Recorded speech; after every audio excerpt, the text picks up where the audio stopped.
Our story kicks off with a shocking, brutal betrayal. Our protagonist, Ensuho, a skilled swordsman, found himself on his knees. He knelt before the very people he once called comrades. His body trembled uncontrollably, his arms bearing clear signs of poison. He coughed violently, his breath shallow and ragged. It didn't take long for him to realize. This wasn't just some ordinary poison. This was something far more dangerous, likely fatal. Standing before him were two of his teammates, and instead of offering help, they merely laughed. They actually reveled in his agony.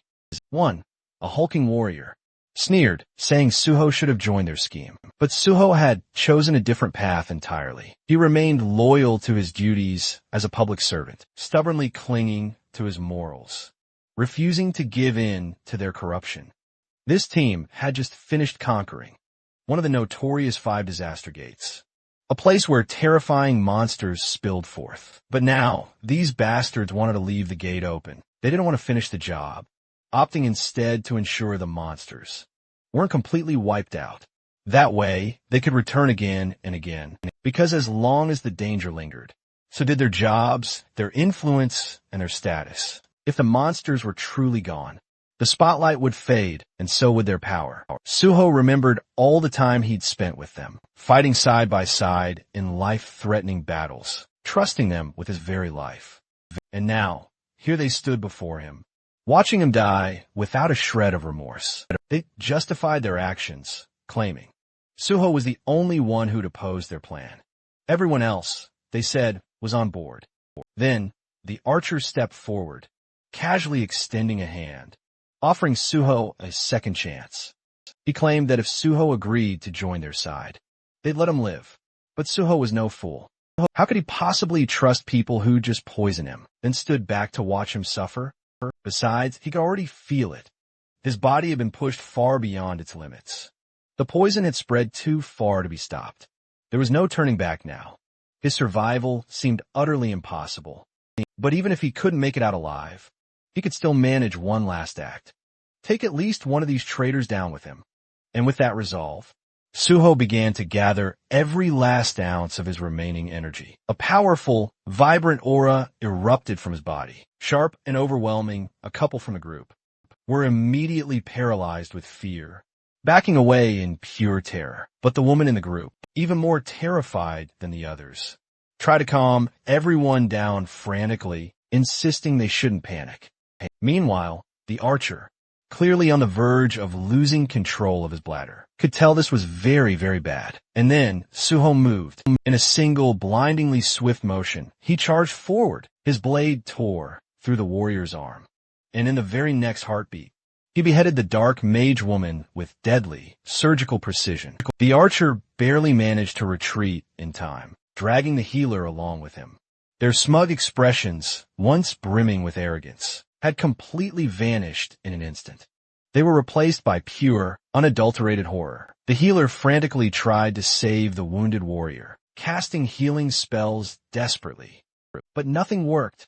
To her utter shock, she realized she couldn't heal him at all.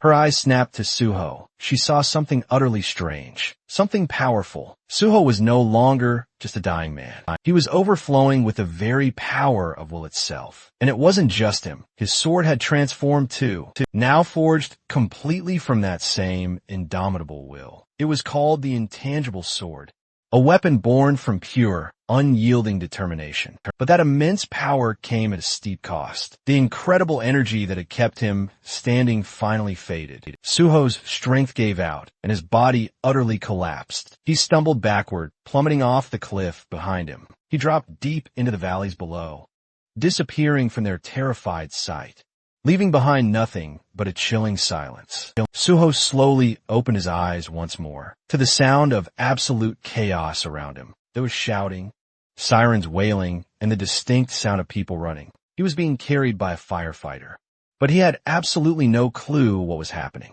His head spun, disoriented and foggy. Everything felt surreal, like a bizarre dream or a terrifying nightmare. The firefighter, carrying him, was rushing him toward a designated safe zone. He moved quickly through the crowded, panic streets. Suho couldn't make sense of it at first. The last thing he remembered was dying. He knew he had died, so how was he here, alive, confused, and being rescued? Then something clicked. He noticed what was truly happening around him. A gate had opened, a presumed gate. It had caused a dungeon outbreak. Monsters were swarming the entire area. More specifically, goblins. Dozens of them were stampeding through the city, attacking anything in sight. As Suho looked around, he saw a familiar sign lying on the ground nearby. Syndrome Station. That's when it all made sense. His memories were correct. This was the exact station that had once been contaminated during a sudden gate outbreak. He had seen this happen before. Then, suddenly, out of nowhere, an arrow came flying through the air and struck the firefighter carrying him. The man let out a cry as he collapsed, and both he and Suho tumbled to the ground. The goblins were getting closer. Despite the pain, the injured firefighter looked at Suho and urged him to run, but Suho didn't move. Instead of escaping, his eyes locked onto the axe the firefighter had been carrying. Without a moment's hesitation, Suho snatched it, took aim, and hurled it with all his strength at an approaching goblin. The weapon sliced through the air and struck the goblin cleanly, taking it down in a single decisive blow. And then, right in that intense moment, something truly strange appeared in front of Suho, floating text just like a digital display. It was a system window. It congratulated him on his awakening. For a second, he just stared at it, utterly stunned. It was exactly like before, exactly as he remembered. The system prompted him to pick his class, and out of pure reflex, his finger instinctively twitched towards warrior. It was pure instinct, but then he halted. No, not this time. He chose to hold off on his selection. Suho's attention snapped to the goblins, who were now cackling like madmen, their screeches echoing across the brutal battlefield. They looked utterly unconcerned, laughing like lunatics as if victory was already in their grubby hands. But Suho wasn't amused. Without a moment's hesitation, he launched himself straight into the monstrous horde. His movements were incredibly sharp and utterly effortless, weaving through incoming attacks with grace, like they were nothing more than a gentle breeze. One goblin, eager to land a cheap hit, tried to sneak up on him from the side. But the moment its beady eyes locked onto Suho, it froze in pure horror, because right in front of it, Suho had just retrieved the exact same axe he'd hurled earlier. The goblin recognized it instantly, its ugly face twisting in pure, unadulterated panic. And honestly, if goblins wore pants, that one probably would have soiled itself right there. But Suho didn't care. He wasn't here for theatrics. Before the pathetic creature could even let out a scream, Suho slashed it down in one devastating, clean motion, cutting it off, before it could make the area even more disgusting than it already was. He didn't stop there. Grabbing one of the goblin's swords from the grime-covered ground, he kept moving. He knew exactly what he was dealing with. Goblins were dangerous, sure, but only to beginners. To someone like him, a seasoned veteran who had seen far worse. Cutting down these goblins was no challenge at all. For Suho, it was easy as hell. Suho continued slashing through the goblin ranks, cutting them down one after another, with a terrifying speed and precision that was even sharper than before. In just a few short minutes, the entire wave of goblins had been completely wiped out, ended so quickly it almost felt unreal, almost illegal. As the dust settled, Suho looked down at the bloodied sword in his hands. He realized how easily he'd gotten carried away. In that moment, he wasn't calm or calculating at all. He had acted purely on instinct and raw emotion. And while that raw power was certainly useful, he knew that during moments like these, what he truly needed was a cool, calm head. But then again, if he wasn't mistaken, he'd been brought back to the past for a reason. This was a second chance, a rare opportunity, to start everything over from scratch, and he wasn't going to waste it. Suddenly, several system windows popped up right in front of him, congratulating him for mastering multiple swordsmanship skills. But just then, something else caught his attention. The firefighter nearby was staring at him, clearly curious. The way Suho had fought hadn't gone unnoticed, and the man couldn't help but wonder, is this guy a player? Suho simply gave a slight nod in response, and turned his focus back to the system. He had made up his mind about his class selection. He would become a healer, With that decision made, Suho walked up to the firefighter and politely asked if he could take a look at his injury. The man looked a bit confused. Just moments ago, he had saved Suho, and now Suho was offering to heal him. It didn't quite add up, but Suho didn't hesitate. He activated his magic healing light, and instantly, the warm glow of the spell began to take effect. In almost no time at all, the wound healed completely. The firefighter could hardly believe what he was seeing. How could Suho be a healer when he had just watched him take down an entire goblin, wave like a trained swordsman? Before the man could ask more questions, another system window appeared. It was time for Suho to select a weapon. From the arsenal, he didn't even hesitate. He knew exactly what he wanted. He picked out a beginner's sword, the same one he had used before, and began preparing himself to challenge the gate ahead. This sudden determination made the firefighter a little nervous, even panicked. The gate up ahead wasn't something to be taken lightly, but Suho held a crucial advantage no one else did. He'd already awakened the talent for swordsmanship, even before choosing his class, a vital detail. Skills gained through innate talent, unlike others, could be wielded no matter what class a player picked. And as he continued to level up, these inherent and class-specific skills would both evolve and strengthen. Suho then recalled something important. Isabella's Holy Spirit, a power he'd witnessed, had been the ultimate evolution of healing light. If only he'd wielded that immense power back then, perhaps things might have unfolded differently. But this time, he was determined to get it right. He had a crystal-clear plan forming in his mind. He would master both the sword and the healing arts. And as the faces of his former teammates flashed before him, the very scumbags who betrayed and abandoned him, his resolve hardened, growing even fiercer. He took a resolute step closer to the ominous gate, the same one that had almost claimed his life before. Back then, he was weak, caught completely off guard. But now, with the very fundamentals of swordsmanship etched deep in his core, he was ready. He knew, with absolute certainty, he could handle it. Without a single trace of hesitation, Suho strode forward and boldly stepped into the gate. The moment Suho passed through the entrance, he suddenly found himself transported. He was standing in the middle of a dense, shadowy forest. Almost instantly, the familiar system window materialized before him, displaying the name of this eerie new area. Green-Red, a strange, unsettling name, but there was no time to ponder its meaning. After walking for only a short while, Suho stumbled upon a horrific sight. Multiple goblin corpses, brutally mangled, lay strewn across the forest floor.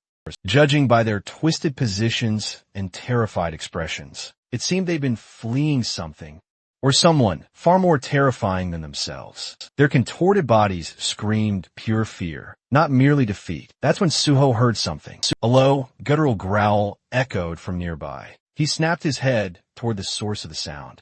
And just like that, he recognized what lay ahead. Two towering hobgoblins were lumbering into view, dragging along the bloodied corpse of their prey. These weren't the feeble, bothersome goblins he'd encountered countless times before. Hobgoblins? They were an entirely different beast, bigger, meaner, and far more dangerous.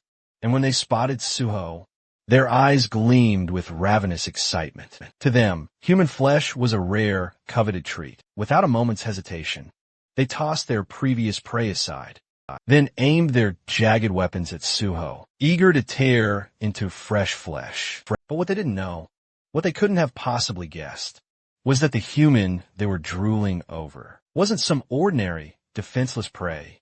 They were staring at a true predator.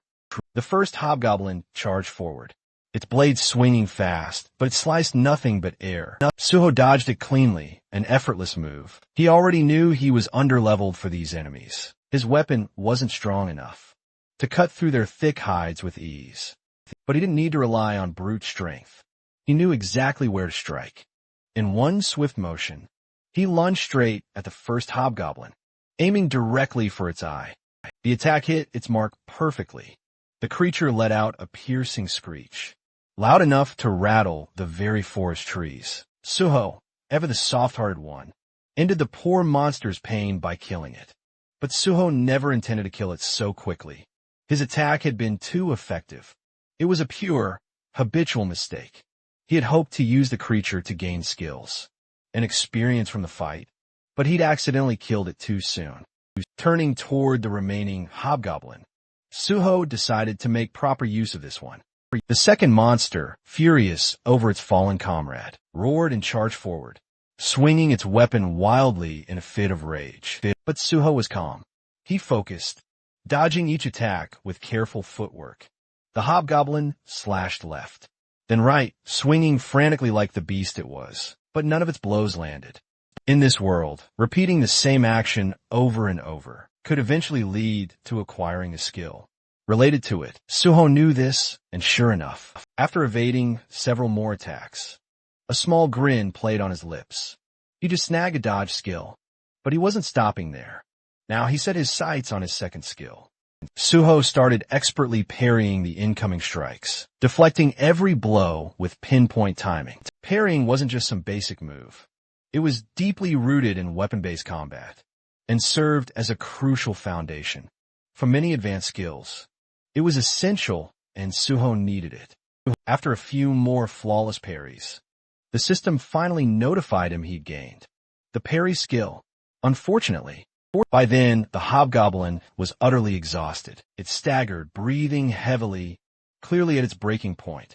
And so, just like before, Suho granted it peace, this time by swiftly beheading it. It wasn't out of cruelty, just pure necessity. Now, with 2 fresh skills under his belt, he was itching for more fights. He wanted to face more monsters, not for the thrill of battle, but to earn skills, gather XP, and grow stronger. Outside the gate, the atmosphere among the waiting hunters was tense and utterly frustrated. They just found out someone had entered their assigned gate without permission. The moment the news spread, curses started flying left and right.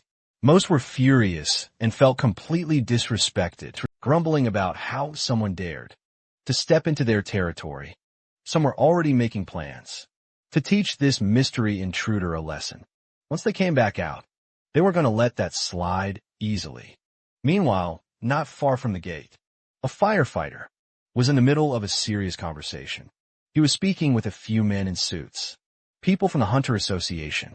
They had come to investigate and were specifically asking about a hunter named Suho. The firefighter didn't hold back and told them everything he knew. For what he saw, Suho wasn't just some ordinary hunter. He single-handedly obliterated a zombie horde and even mended his own wounds, all while chaos erupted around him. An officer, hearing the report, looked utterly stunned he hadn't shown up late. Somehow, by the time he finally arrived, the goblins were already utterly annihilated. And to top it all off, the one responsible was apparently a healer. He tried to dismiss it initially, claiming it just wasn't possible. In their experience, healers lacked the combat prowess to pull off such a feat on their own. But still, if this guy truly managed to solo clear the gate, especially one swarming with goblins, then they absolutely couldn't ignore him. If he pulled it off, they'd have no choice but to recruit him. Meanwhile, Suho was out in the field, relentlessly hunting down hobgoblins and racking up experience points. One after another, he moved with swift, deadly efficiency, decapitating multiple hobgoblins simultaneously with ease. His attacks were precise and controlled. He deliberately spared one lone hobgoblin, letting it live. Just one glare from Suho was enough to make the monster bolt faster than Usain Bolt himself. But that was exactly what Suho had planned from the start. He wanted the creature to escape and bring back more of its kind. With a brief break in the action, he decided to check his status. Thanks to the wave of hobgoblins he'd just annihilated, both his stats and skills had significantly improved. While looking at the pile of goblin corpses around him, another thought crossed his mind. There was still something useful left within those bodies. Magic stones were hidden inside the monsters. These specific ones were degraded magic stones, nothing too rare, but each one could sell for roughly 50,000 won. That was more than enough reason for Suho to take the time to collect them all. Under normal circumstances, he wouldn't bother with this kind of work. He didn't have the luxury to slow down. But right now, his financial situation was closer to a beggar's than a hunter's. No way he was letting these precious stones go to waste. He immediately started extracting the magic stones from the defeated monsters. One by one, he meticulously stored them all in his inventory. By the time he finished collecting all the valuable loot, a genuine sense of satisfaction washed over him. This was definitely a decent haul. But just as he was about to catch his breath, that peaceful calm was abruptly shattered. A sudden, overwhelming wave of pure killing intent hit him like a physical wall. When he turned to face it, about 30 furious hobgoblins were already charging his way. Leading the pack was the very same monster he had spared earlier, the one who had fled from him in absolute terror. And now, with this undeniable confirmation, the entire enraged group charged towards Suho all at once. But Suho didn't panic. Instead, he gracefully leaped into the air like a seasoned ninja, moving with the incredible speed and precision of a trained assassin. Within mere moments, several hobgoblins had already violently fallen, their heads rolling across the blood-soaked ground. His movements were incredibly sharp and utterly effortless, like a hot knife slicing through butter. Then, as if to reward his incredible efforts, the system triumphantly notified him that he had leveled up. Fresh new stat points were instantly added to his profile, making him even deadlier and stronger than ever before. With that power-up firmly in hand and ample experience gained, Suho decisively concluded there was absolutely no need to drag things out any longer. It was time to finally end this. He dove headfirst straight into the mob of awaiting enemies, slashing ruthlessly in every single direction, clearing the entire horde with terrifying efficiency. At one point, Hobgoblin even managed to charge him head-on, aiming a powerful strike. But instead of fear, Suho's face practically lit up with pure excitement. He wasn't worried in the slightest. If anything, he looked even more thrilled and energized than before. The true boss monster in this gate was a formidable Chief Hobgoblin, and it was a terrifying level 20 enemy. As expected of a boss, it came charging in aggressively, immediately attempting to land a devastating attack. But it failed miserably. Right after that, a sneaky group of smaller monsters tried to launch a surprise attack from behind him. But Suho, without even fully turning around, reacted instantly and effortlessly cut them down like they were nothing. That's when the crafty boss monster suddenly switched tactics and unleashed one of its potent skills, fear. That fear skill was absolutely brutal. It totally paralyzed its target, shoving them into a horrifying state of pure terror. The higher the skill level, the more devastating its effect became. And since this was a boss monster, that alone explained precisely how it could wield such a potent mental skill even within a low-level gate. The real kicker was that Suho lacked any gear or skills capable of shielding his mind or resisting mental assaults at this moment. He had absolutely no direct counter. The boss saw its golden opportunity to end the fight, charging in, ready to claim its victory. But what it didn't realize was that Suho wasn't just some greenhorn rookie. He was a seasoned veteran hunter who'd faced far worse situations. He knew precisely how to handle this. Without a second's hesitation, Suho tightened his grip on his blade with his left hand and deliberately sliced his own arm. The searing pain instantly jolted him out of the fear-induced paralysis. The very moment his mind cleared, he expertly parried the boss's incoming strike. Then, instead of immediately focusing on the boss, Suho made a lightning-fast decision. He shifted his focus to the smaller monsters first. Within mere seconds, he blazed across the battlefield, slicing down every single one of them. In just a short, explosive burst of action, he completely wiped out all the hobgoblins inside the gate, leaving no other enemies but the boss itself. Before returning to face the chief hobgoblin, he took a quick moment to heal the wound on his left arm. Now, with the distractions gone and his body back in peak shape, it was just him and the boss one-on-one. No more interruptions. And from the look on the monster's face, it didn't seem quite so confident anymore. The fierce battle between the two had truly begun, and they exchanged blow after blow. Suho poured everything he had into it, swinging his sword with fierce determination. But due to his relatively low level, none of his attacks seemed to inflict any serious damage on the monster. It was becoming painfully clear that a head-on approach, realizing this approach, simply wouldn't work. Suho swiftly decided to switch tactics. Instead of aiming haphazardly, he plunged his sword straight into the monster's thigh, pinpointing a vital weak spot to impede its movements. In response, the monster unleashed its fierce skill once again, hoping to paralyze Suho and seize the advantage. But this time it completely failed. Once a person conquers their fear, its power over them vanishes. And Suho had already stared it down and triumphed. Now, completely immune, Suho relentlessly focused his attacks on that very same spot. He slashed the injured thigh again and again, ruthlessly exploiting its vulnerability. After a few more precise, devastating blows, the boss monster finally crumpled to the ground, barely clinging to life, teetering on the brink of death. But Suho wasn't finished yet. Instead of delivering the killing blow, he suddenly activated his healing light, a skill specifically designed to restore health, and he used it on the monster. The creature, already bewildered and half-dead, was now utterly flabbergasted. It couldn't fathom why the human, who had nearly ended its life, was now trying to heal it. Suho, on the other hand, was absolutely thrilled. He just realized he could keep this fight going.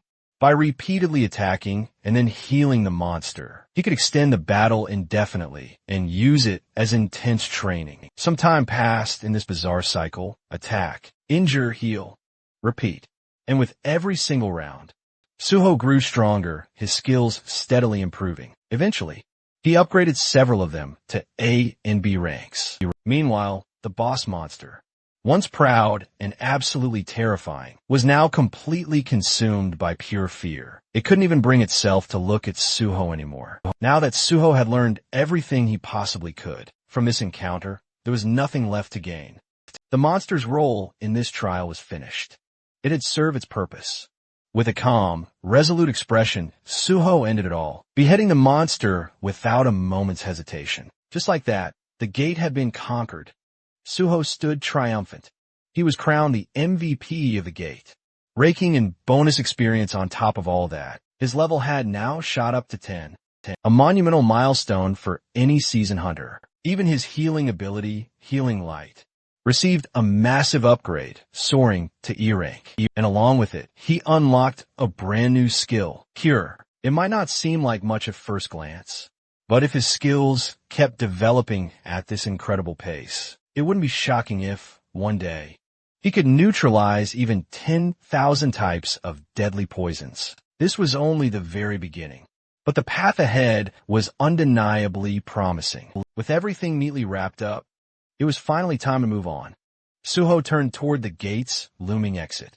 Outside, the atmosphere was thick with tension. The gate had started to tremble ever so slightly, causing people to whisper and wonder aloud. Had the gate really been cleared? Then, before anyone could guess any further, Suho stepped out, walking calmly and confidently, as if the utter chaos behind him didn't matter one bit. There wasn't even a hint of exhaustion or discomfort etched onto his face, just quiet composure. The people around him simply stared, unable to fathom who he truly was or what exactly he had accomplished inside. And Suho didn't bother offering any explanations. He simply let their intense curiosity grow. Soon after, multiple powerful guilds rushed over. They had all come looking for the mysterious man who had single-handedly conquered the gate. But Suho ignored every tempting offer, every eager scout, every grand invitation thrown his way. He wasn't interested. Instead, he calmly walked past them all and stopped right in front of a man in a formal suit. With a calm yet confident tone, Suho greeted him. This man was no ordinary official. He was the team leader of the South Korean Hunter Association, Young Chul-min himself, and judging by the utterly confused look on his face, he clearly wasn't expecting to be greeted by the very person behind the gate's conquest. The scene then shifts to the South Korean Hunter Association, where team leader Young Chul-min and Suho were sitting across from each other. On the surface, it seemed like a typical registration meeting, but Chul-min's thoughts were miles away. His thoughts kept circling back to their earlier encounter. He vividly recalled their first meeting, their casual handshake, and how Suho had casually mentioned he was already heading to the Hunter Association regardless. At first, Chulman simply assumed it was for a license renewal, something experienced hunters did all the time. But as their conversation deepened, it dawned on him that Suho was actually there for his initial registration, which totally caught Chulman off guard. He was still trying to wrap his head around how someone like Suho, who was registered as a healer, of all things, had managed to clear an entire gate all by himself. And the way Suho had been so calm, casually munching on snacks like it was just another Tuesday. Chulman had re-examined his aptitude test results again and again, and statistically, Suho seemed more like a warrior than a healer. The numbers didn't lie. He possessed the raw physical strength and combat instincts, not to mention the sheer composure you'd expect from a seasoned frontline fighter. It just didn't make any sense. While Chulman was lost in thought, Suho suddenly spoke up, snapping him out of it by asking if there was a problem. That brought Chulman back into sharp focus. He began asking Suho a few routine questions, background, education, that sort of thing, and that's when even more pieces of the puzzle began to fall into place. We learned that Suho was a college dropout. He'd been studying physical education before dropping out. Most students from that department usually chose combat classes, like warrior or archer, if they entered the hunter field. But Suho had gone in a completely different direction. He had selected the healer class. And the reason? He just hated getting hurt. Then he went on to explain what had happened. Inside the gate, he then described the sequence of events in a straightforward, almost detached way, though he left out one key detail. Everything had been far too easy for him. He simply said he fought to survive and left it at that. But when Suho casually mentioned the chief hobgoblins, Chulman visibly stiffened. Something about that just didn't sit right with him. Gates that spawned chief hobgoblins weren't supposed to be easy at all. So, Suho, noticing his discomfort, calmly opened his inventory. In the very next moment, he dropped all the loot he'd collected from the gate, right onto the table. The items hit with a heavy thud, and Chulman was caught completely off guard. His eyes widened in shock, and for a second he almost panicked. These were the magic crystals Suho had collected after hunting the hobgoblins. The smaller ones were from regular hobgoblins, while the larger, more refined one had come from the hobgoblin chief. Since Suho didn't really know their actual value, he politely asked the team leader if he could help get them processed. Even while trying to stay composed, Chulman couldn't take his eyes off the incredible loot. It was a good haul. Regaining his composure, he looked at Suho seriously and asked if he truly wanted to become a hunter.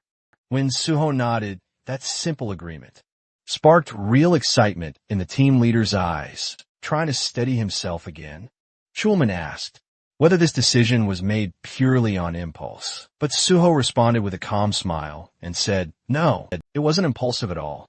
While Chulman was still riding the wave of happiness from hearing Suho's answer, Suho subtly shifted the tone and began explaining his real reason. It wasn't about power or money. It was deeply personal. He hated monsters, and he hated the gates they came from. As a child, he had lost his entire family during a gate shock. After that, he grew up in an orphanage, completely alone. At first, he thought that killing monsters would help ease that deep frustration and pain inside him. But even after defeating several monsters, that knot in his chest never loosened. No matter how many he slew, the gnawing ache never truly vanished. That's when he made a pivotal decision. He couldn't undo the past, but he could choose the kind of future he desperately wanted to protect. He didn't want anyone else to endure the suffering he had. He wanted to fight, not for vengeance, but for the safety of all people. He yearned to be out there on the front lines doing vital work. And that's precisely why he resolved to become a hunter. Not for any private guild, but for the official South Korean Hunter Association. Chulman was genuinely taken aback and impressed by this answer. But as someone seasoned with experience, he also felt compelled to explain the significant downsides. He told Suho, with complete honesty, that the Hunter Association's pay scale was significantly, even drastically lower compared to what private guilds typically offered. But Suho didn't seem fazed by that information at all. As long as he had free access to multiple gates, priority in entering them, and the authority to punish hunters who committed crimes. That was more than enough for him. Chillman could barely process what he was hearing. You see, even though the Hunter Association technically holds gate priority, they often end up auctioning those crucial rights off to private guilds. And the reason is quite simple. No official wants to risk their life for a meager government salary. Most people claim they join to help others, but the reality is they aim for stable, safe positions where they can earn quietly, without ever having to step inside a gate. That's why so many aspire to administrative roles instead of field duty. But in Chulman's eyes, Suho felt entirely different. He wasn't chasing safety or comfort. He was a rare type indeed. A true patriot who genuinely wanted to be on the front lines, protecting people. Someone who genuinely believed in civil service. The overwhelming happiness was so immense that for a moment, Chillman felt utterly lightheaded. But he quickly snapped out of it and got back to the task of handling the magic crystals. Now, to take the official hunter exam, one first has to pass an aptitude test, which includes both a written and a practical exam. But, unfortunately for Suho, this year's registration period had already ended, and the exam was scheduled for tomorrow. Luckily for Suho, though, he had his trusty brother Chulman on his side. Since Suho had just conquered an entire gate, all by himself, there was a good chance they could pull some strings and get special approval from the higher-ups. That part wasn't a problem at all. What truly concerned Chulman, however, was the dreaded written test. Clearing that with only one day of preparation, almost impossible for any regular person. But Suho, being Suho, was brimming with confidence. To him, if you ever get the chance to do something, you take it, no matter the circumstances. The only issue, however, was that our boy was practically a beggar at this point. He didn't even have enough money to pay the exam registration fee. So, swallowing his pride, he asked if team leader Chulman could take care of the magic crystals for him. And Chulman, being the dependable guy he is, immediately took on the task without a second thought. Right now, the only person Suho could fully rely on was his big brother, Chulman, and he was genuinely grateful for that.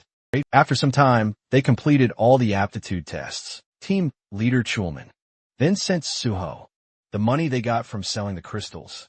In the next cut, Suho was munching through Chulman's food stash like he owned the place. Thanks to the magic crystals, he received 3 million won. And on top of that, since he registered as a civil servant hunter, he also got some sweet tax exemption benefits. Still, that wasn't enough for him. He had one more request. He'd heard the association had a library, and he wanted to cram a bit for the written test. Tomorrow, he politely asked if the team leader could allow him access. And of course, Chulman said yes with a smile. He even personally showed Suho the way to the library and told him he wouldn't need an employee card to enter. Before parting ways, Chulman wished him the best of luck on his exam. Suho quietly watched him depart, thinking how kind and reliable his brother truly was. He knew deep down that one day, Chulman would definitely rise to power, becoming the president of the association. And with Chulman out of the picture, Suho refocused his attention on the library. His goal was crystal clear: find something from his past life. He remembered major events occurring, things that shook entire regions. But the details were always hazy. Human minds simply weren't built to retain memories across lifetimes, and he was no exception. Still, somewhere in this very place lay the key, a fragment of knowledge or a skill he desperately sought. After a bit more searching, Suho finally stumbled upon something truly strange. A book, massive, ancient-looking, and so thick it refused to fit on any shelf. Curious, he picked it up. The moment he cracked it open, the system pinged him with a strange message. The book wasn't from this world. It also mentioned there was a special way to use it, something beyond just reading. And Suho, he already knew what that meant. Without hesitation, he held the book above his head like some RPG character, triggering a hidden quest. For a split second, he felt like a complete clown. Nothing was happening. His arms were getting tired. Frustration bubbled up fast, because he was damn sure this was the only way to activate it. Then, just before he could start cursing the book. The system spoke again. The book, the library of memories, had taken an interest in his story. That's when a magic truly kicked in. The book shimmered, reality shifted, and in the blink of an eye, Suho was no longer standing in that dusty room. He now stood before a massive, otherworldly tree, its roots deep in glowing stone, its branches reaching into a sky that wasn't even real, a spiral staircase wrapped around it, leading upward into the unknown. And this was the Library of Memories. It's then revealed that the Library of Memories grants its user the power to recall every single thing they've ever seen or heard, including painful or traumatic experiences. Normally, the human brain copes by forgetting, but once this ability is acquired, the user is burdened with a flawless memory. The original owner of this incredible skill was the Hexagon Guild's manager, a former employee of the Korean Hunter Association. While studying in a library for a career change, she unintentionally gained this ability after using a book as a pillow, simply because lying face down was uncomfortable. Suho thinks about how lucky she was to stumble upon such a skill and feels grateful to her for introducing him to it. He even plans to treat her to a meal one day. The system window then prompts Suho to donate his own story to the Library of Memories. He considers how truly powerful this ability is. It could help him restore every memory he's ever had, especially since human recollections tend to fade and warp over time. Realizing its immense value, he decides that obtaining this skill is absolutely necessary to retain every detail with perfect precision. A message appears, confirming his story has been accepted. Suddenly, a strong wind whirls around him, and the system announces that the Library of Memories is now accessing and recording his experiences. Suho starts floating in midair, surrounded by radiant texts, as a diagram materializes above the book. Another message follows, stating that the Library of Memories has officially opened. It will store everything he's seen and heard, giving him access whenever needed, while also suggesting important information. Suho stares at his hand, sensing that the recording process feels a bit off, likely because this entire space is some kind of illusion. Now that he has the skill, he decides to try it out. He closes his eyes and revisits a previous battle. There, he sees himself severely wounded. The moment floods back with vivid emotions, and he feels the fury rise within him. The memory's intense clarity hits him once again. He sees the faces of those who betrayed him, people he now recognizes as nothing but selfish cowards. They had deliberately delayed sealing the gate, all just to save their own skins. He swears he'll never forgive them, never forget. His consciousness drifts through countless system windows. That memory rattles him, making him wish he'd pick something less painful to recall. But then, out of nowhere, a single system window flashes a shocking notification. He's being granted a chance to become unbelievably stronger as the very first person to ever reach the realm of the transcendent.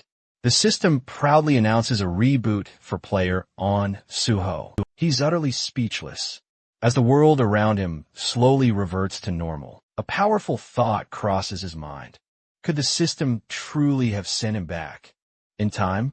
He remembers once reaching a state of unity with the divine sword and obtaining his first SS rank skill. But now, as the very first to attain transcendence, he's being given an unprecedented new opportunity, something literally no one has ever experienced before. Suho begins to realize his return to the past might not be just a mere coincidence. In the very next moment, he arrives at a specific location via taxi. As he steps out, he reflects on just how meaningful this second chance truly is now. He now has the chance to prevent the disasters that once plagued him and to master the unpredictable gates that had caused countless casualties before. Determined to tackle these gates faster than ever, he reminds himself that every single second truly matters. He soon arrives at the colossal Nexus building.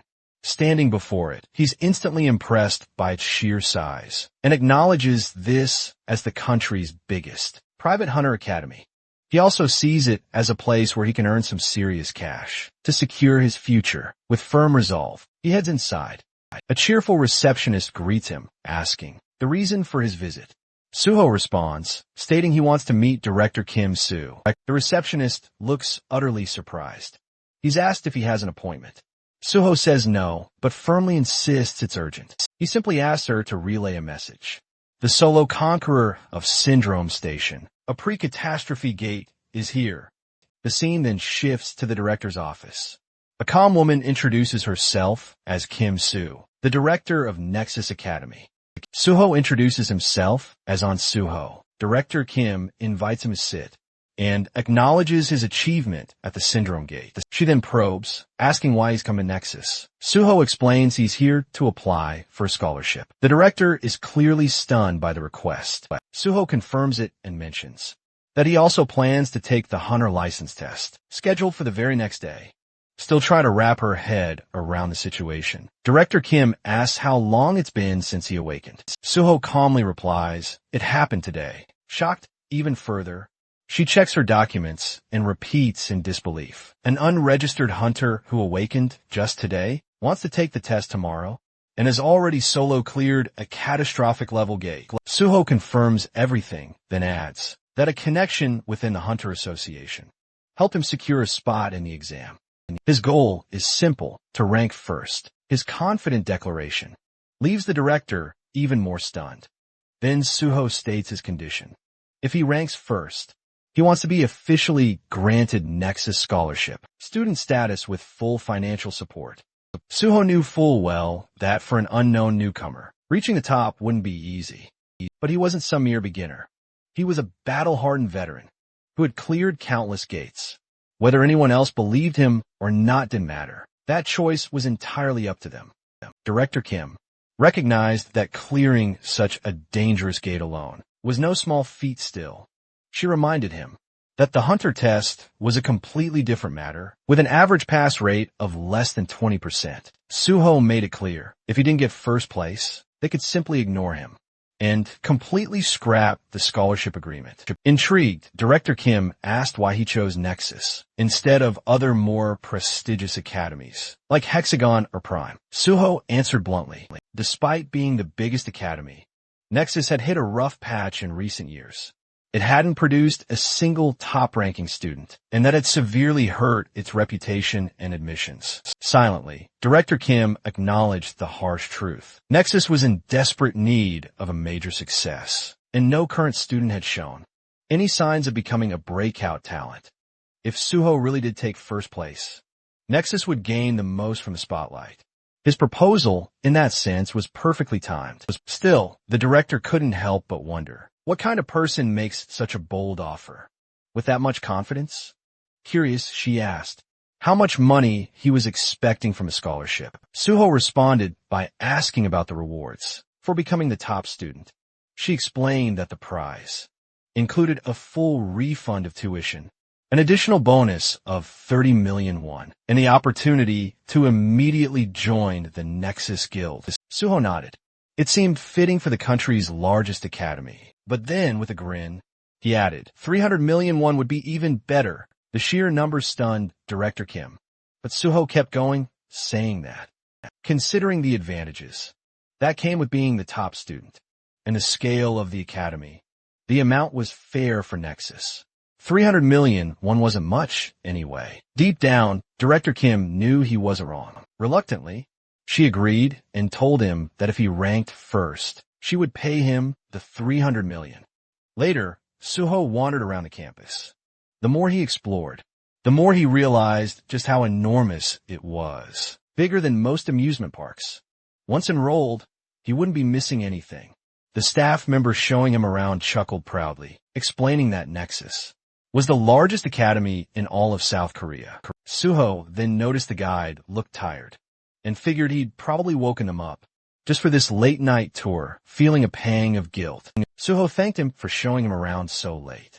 The guide smiled, saying it was the least he could do for someone so important. Just then, Suho spotted someone training alone on the academy grounds. Curious, he asked if that person was a student.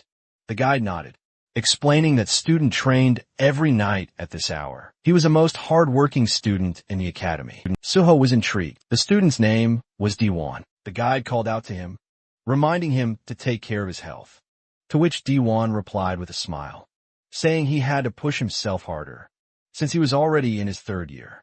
Suho recognized him instantly. In his past life, he had teamed up with D1 for countless raid missions. Back then, D1 had been the nation's top tanker, famous for his unmatched endurance and defensive capabilities. It had been unfortunate when pure tankers eventually lost their place in the meta over time.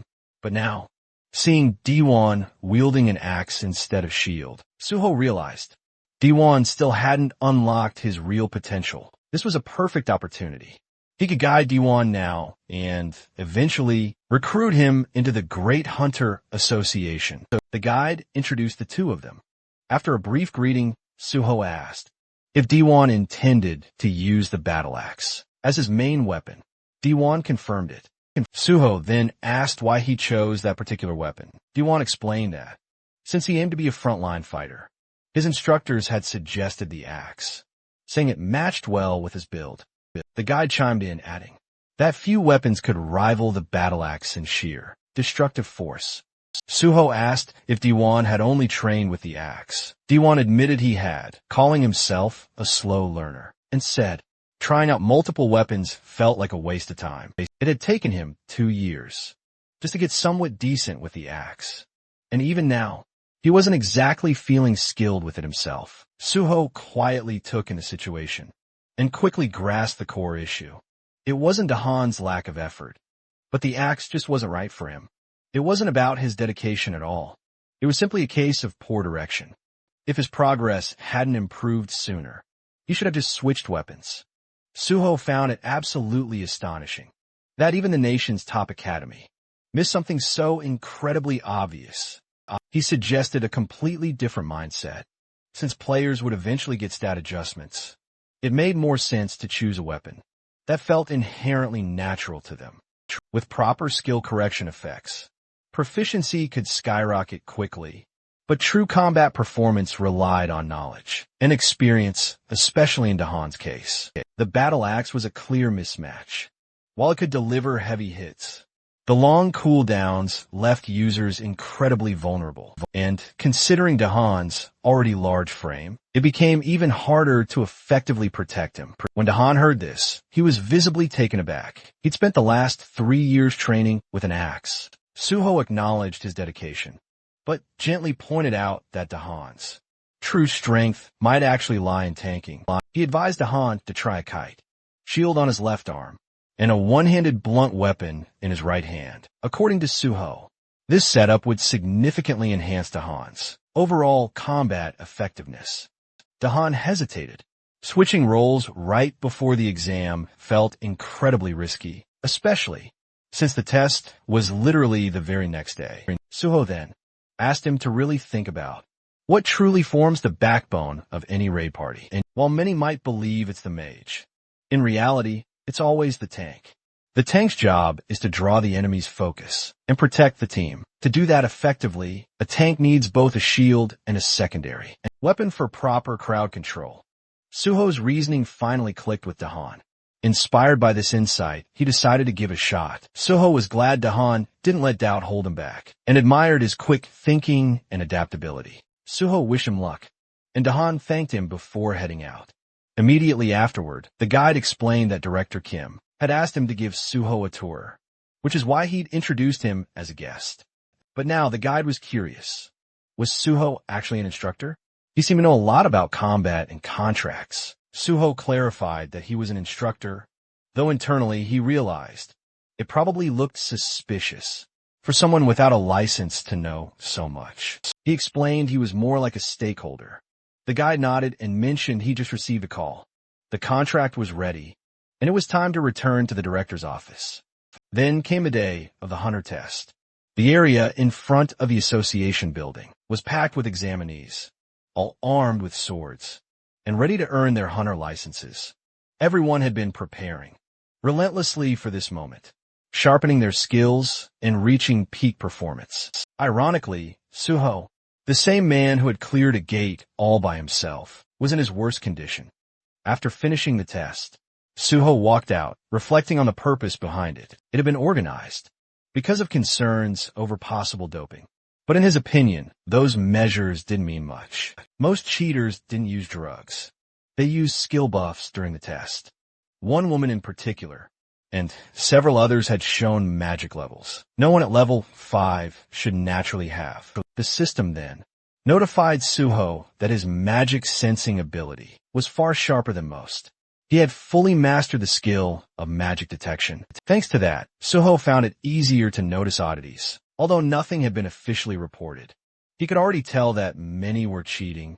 Using buffs, he knew it was time to put an end to this. Looking at Schulman, Suho felt grateful to have at least one honest person. As he walked through the hall, where other candidates discussed their tests, he couldn't help but feel like he'd unintentionally become a cheater himself. Schulman walked up and asked how the test went. Suho replied he was confident he'd pass, but then asked why Schulman was there.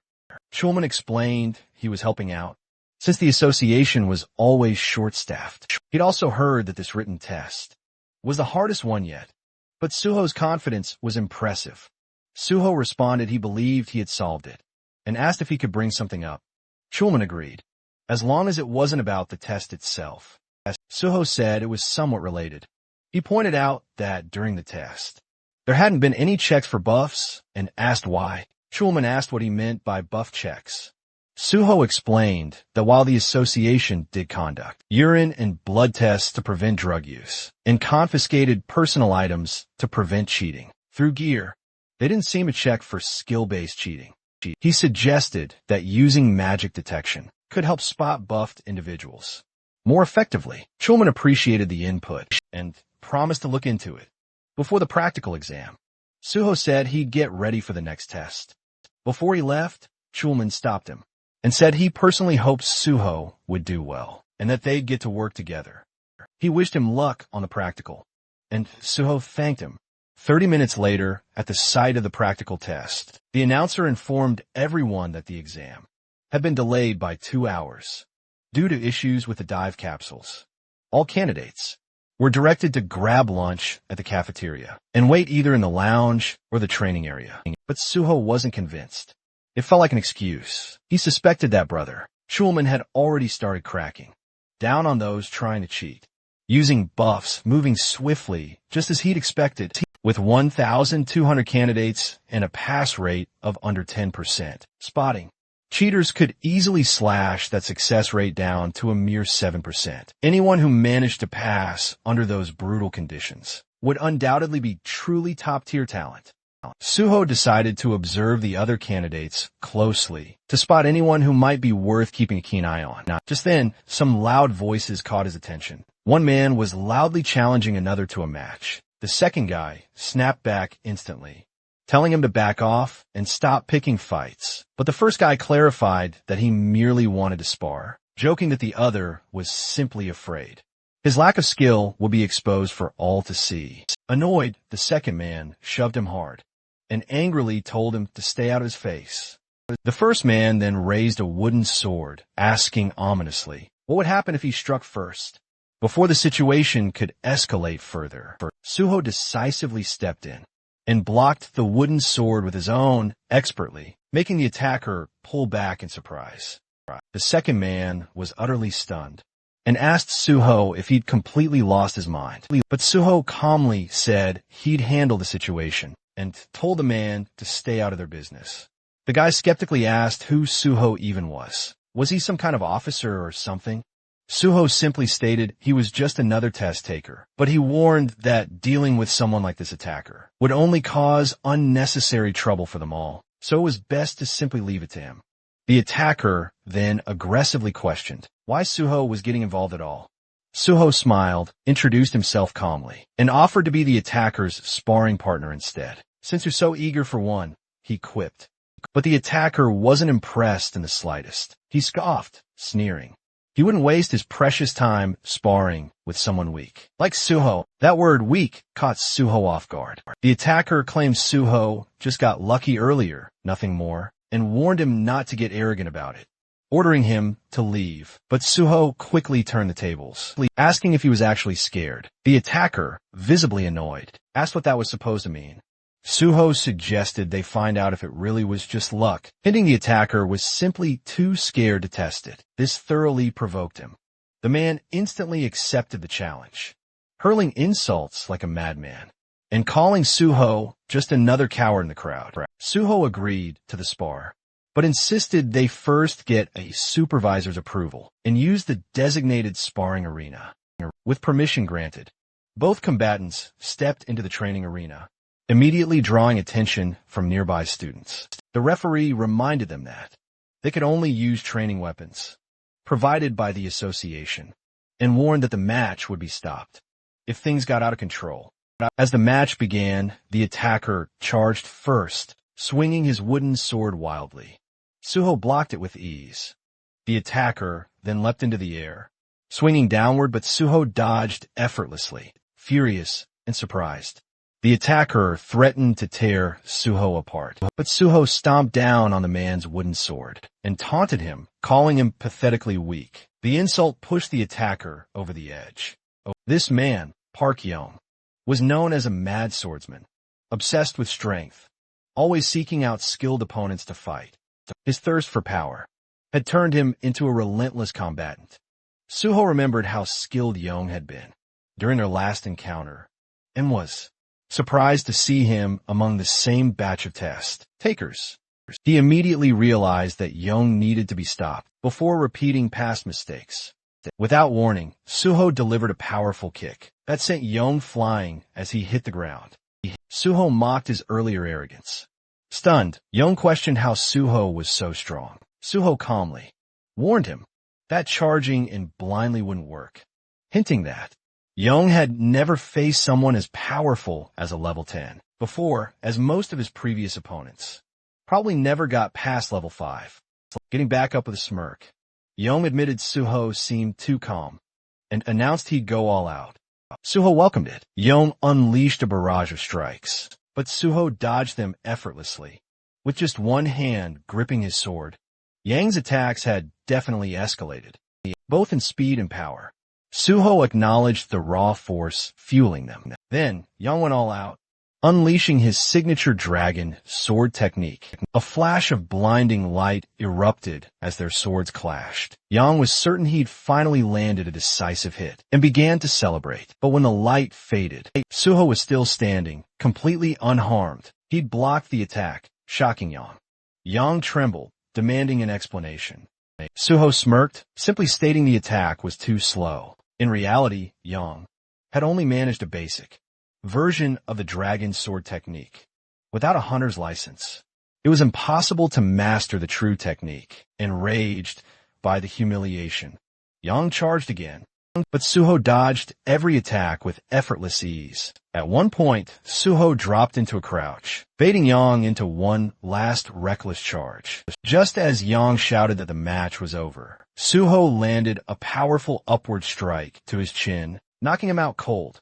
Yang hit the ground, defeated and utterly dazed, struggling to comprehend what had just happened. Suho calmly repeated that his attacks were simply too slow. Though Yang was seething, all he could do was lie there, muttering Suho's name under his breath.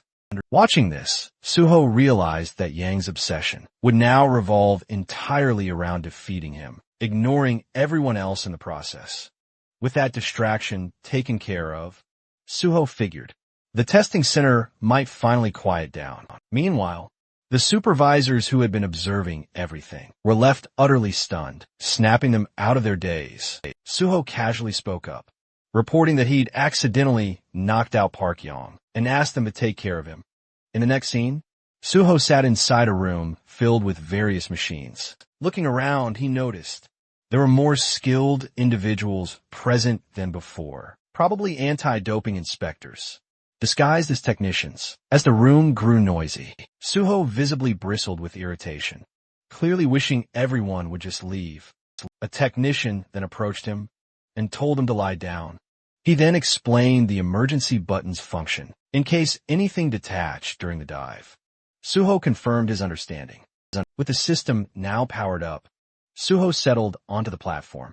Cables were then attached to each side of his head. A system window popped up indicating the hunter. Practical test program was now active. As Suho's consciousness linked to the simulation, the dive progress steadily climbed 5%, then 40%, then 77% until it hit 100%. Success. The connection was made, and the healer class test scenario began. The moment Suho opened his eyes, he found himself in a completely different world. Immediately, he could tell this test wouldn't be easy at all, especially considering how few ever passed the healer exam. Before him, wounded individuals lay, crying for help, some even trapped beneath rubble. A young girl, specifically, was desperately straining to lift a massive stone. Taking in the chaotic scene, Suho silently criticized the Hunter Association for being so ruthless with this scenario. The entire situation already felt traumatic. But before we go on, let's understand the context of this practical test. It's the undisputed centerpiece of the Hunter exam. Its main goal to evaluate how well a participant fits into their chosen class. The simulation scenarios change every year, and the passing criteria vary as well. Typically, these tests involve one-on-one fights or surviving waves of enemies. A participant's score hinges on how long they last and how many opponents they defeat. But for healers, things are different. The focus isn't just on the raw power of their healing. While healing ability certainly matters, the most valued quality is sacrifice. Healers, who put their own lives on the line to save others, earn higher scores. As monsters began to approach, Suho reflected on the true nature of the test. In this scenario, the healer was expected to die, protecting their patient. The problem? His own stats were still active. As he walked toward the monsters, he spotted a sword on the ground. Looking at it, he realized he'd have to take a serious beating before finally dying. Unlike the others, he questioned the logic of just letting himself be beaten to death. Dying once had already been more than enough for him. Nearby, others screamed for help at the sight of the monsters. But Suho knew those screams were just illusions. In reality, he was surrounded only by corpses. He approached a terrified girl and asked if she was okay. Shaking, the girl warned that the monsters would return, and they had to run. But Suho knew the real mission. He had to protect her until the very end. Reassuring her, he promised that the rescue team would come, and that he'd keep her safe until then. With resolve, he stood his ground, ready to fight the oncoming monsters. Back in the observation room, players started exiting the simulation pods one by one. One of them stepped out, thinking he could have done better. A woman thanked him for his efforts and instructed him to gather his belongings and head outside. She then moved to another pod and checked the screen. It displayed the details of a participant, Kong Jin Young, Archer class, with a recorded time of 9 minutes and 4 seconds. She commented that this season, scores were particularly low due to the test difficulty. Curious, she asked Director Shin how long Suho had been inside. Shin replied, 30 minutes. Shocked, she repeated the number, unable to believe it was that long.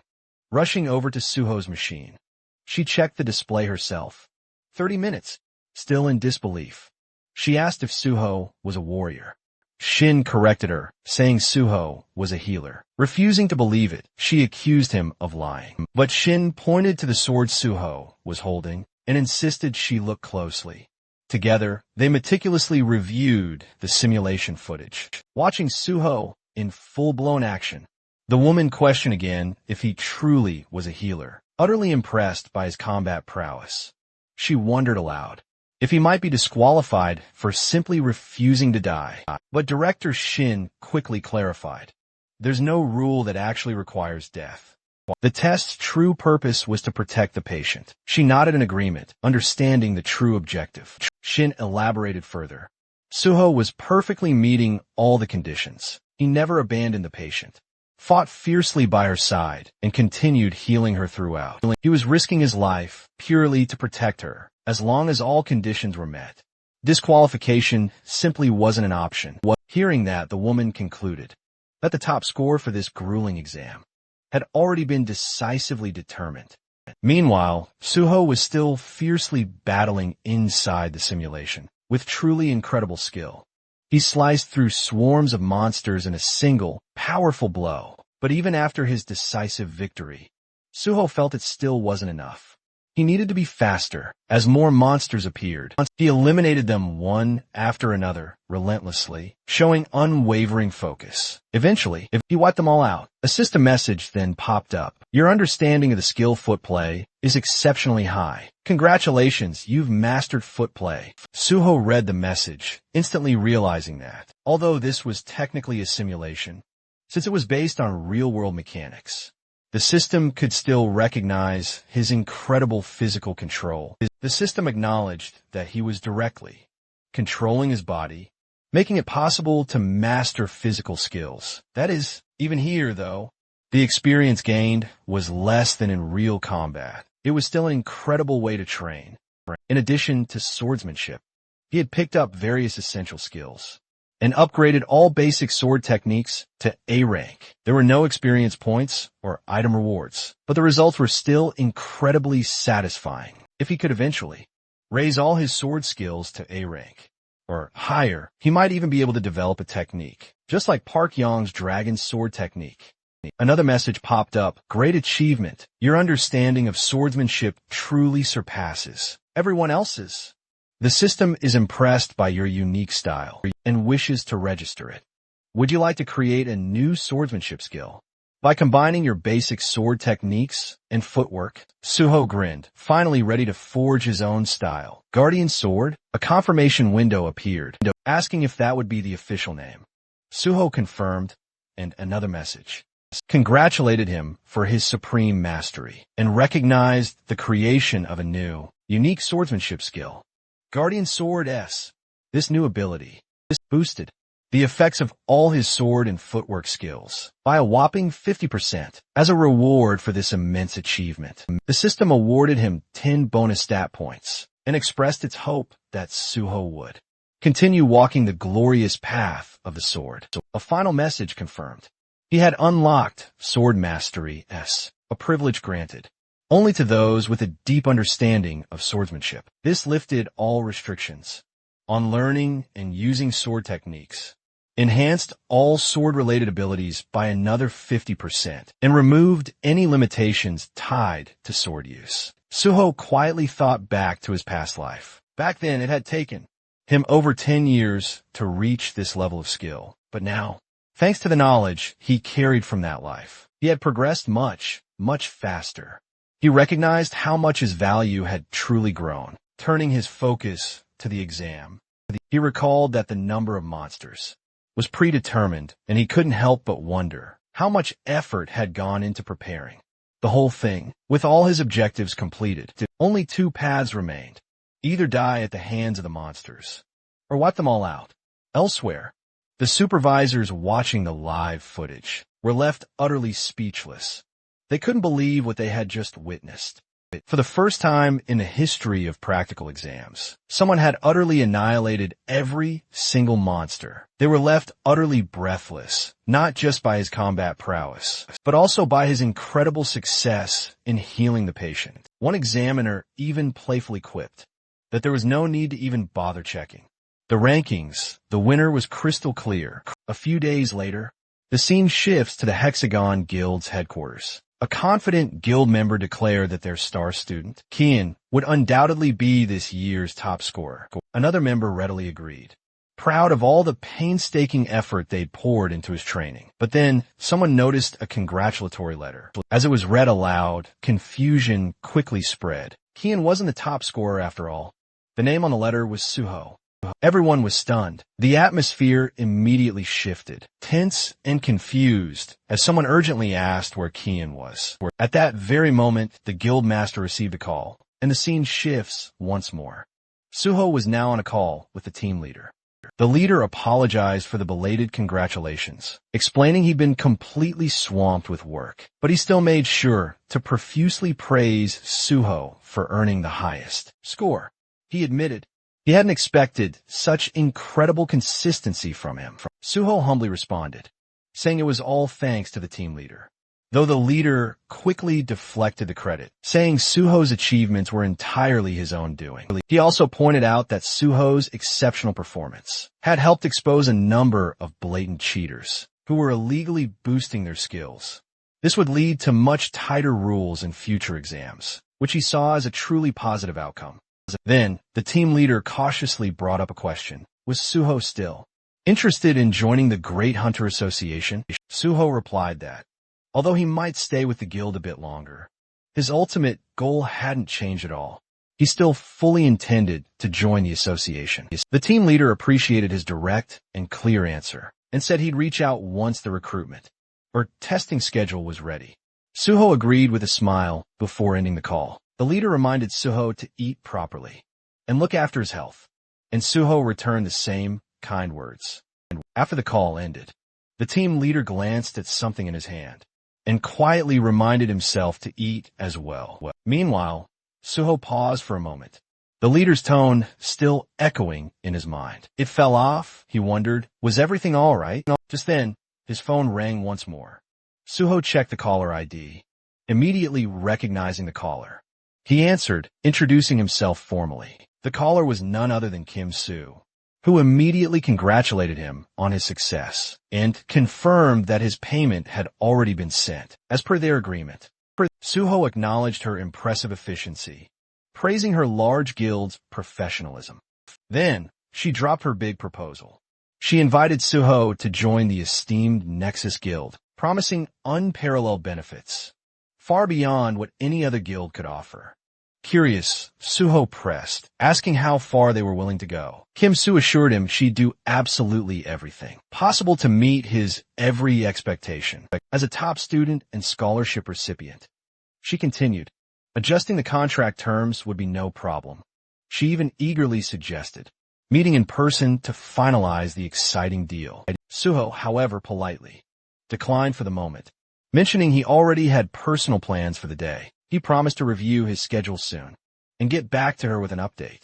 Still, he slyly hinted that, considering he was a Nexus scholarship recipient himself, it would be only logical to join Nexus over any other guild. Kim Soo was absolutely overjoyed by his response. Her excitement was so incredibly intense that even her nearby co-workers couldn't help but notice. She practically begged him not to sign anything with another guild. In the meantime, amused by her sheer enthusiasm, Suho chuckled and agreed to meet up soon. As the call ended, a smile played on Suho's lips, still hearing the echo of her thrilled voice in his ear. Just then, the taxi driver informed him they had arrived. Suho thanked him, then stepped out of the cab. Now, standing outside, taking it all in, Suho reflected on everything that had just happened. He had successfully cleared the test, secured his license, and received the payment. The next thrilling chapter of his journey was unfolding right before his eyes. With quiet determination, he pushed forward, ready to begin farming at the Lighthouse General Market. Suho checked his phone, reflecting on how quickly he'd gathered everything he needed. Now, the only thing left was to acquire a weapon. With that goal, he arrived at a small, tucked-away shop, deliberately avoiding the bustling ones. He wasn't entirely sure they'd have what he was searching for.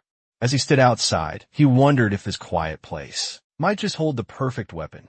Stepping inside, Suho greeted the shopkeeper, who promptly asked what he needed. Suho explained he had just become a hunter and was looking for a lightweight weapon.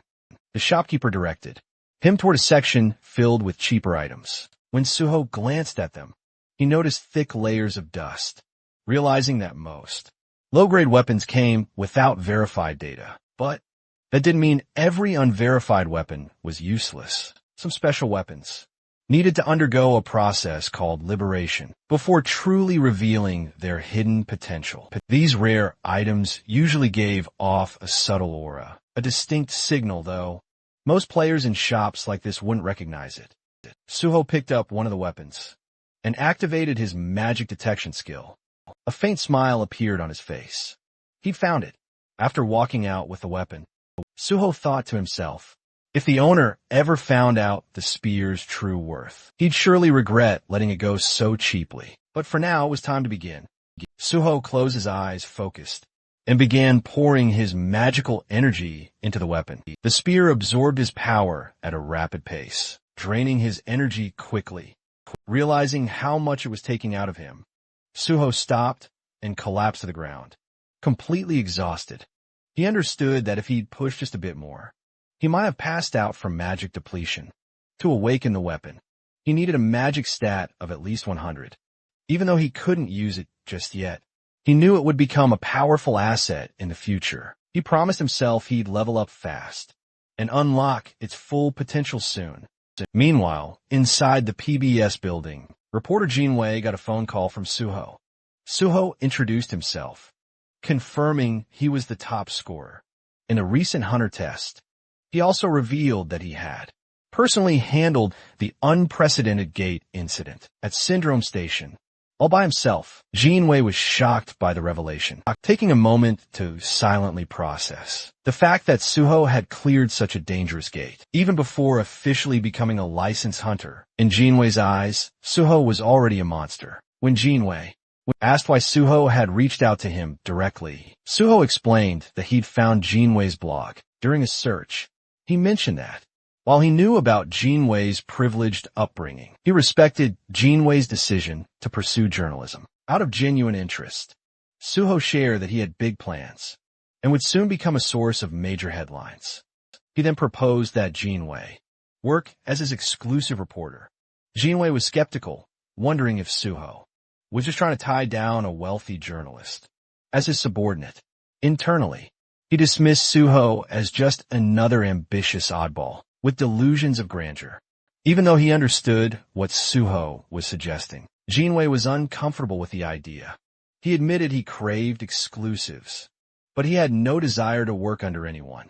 Suho clarified that he wasn't looking for a subordinate, but a reliable partner. Jinwei responded bluntly, suggesting that Suho's offer seemed like a tactic to boost his own market value.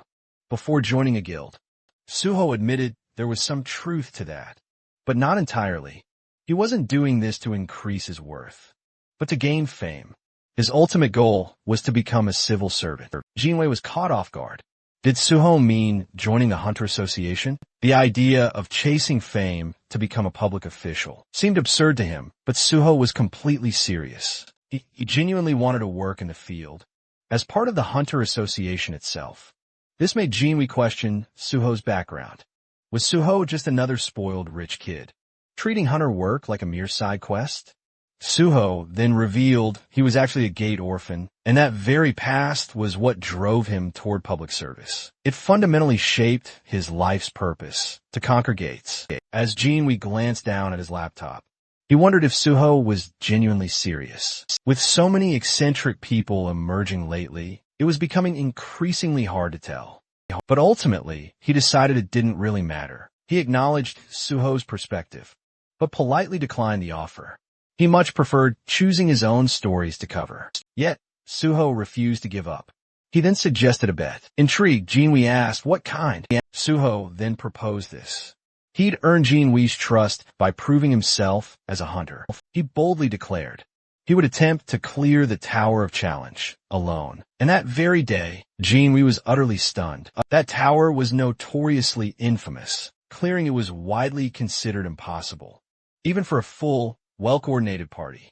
Doing it solo sounded like pure madness. But Suho was confident that if he managed to pull it off, it would be more than enough to convince Jinwei.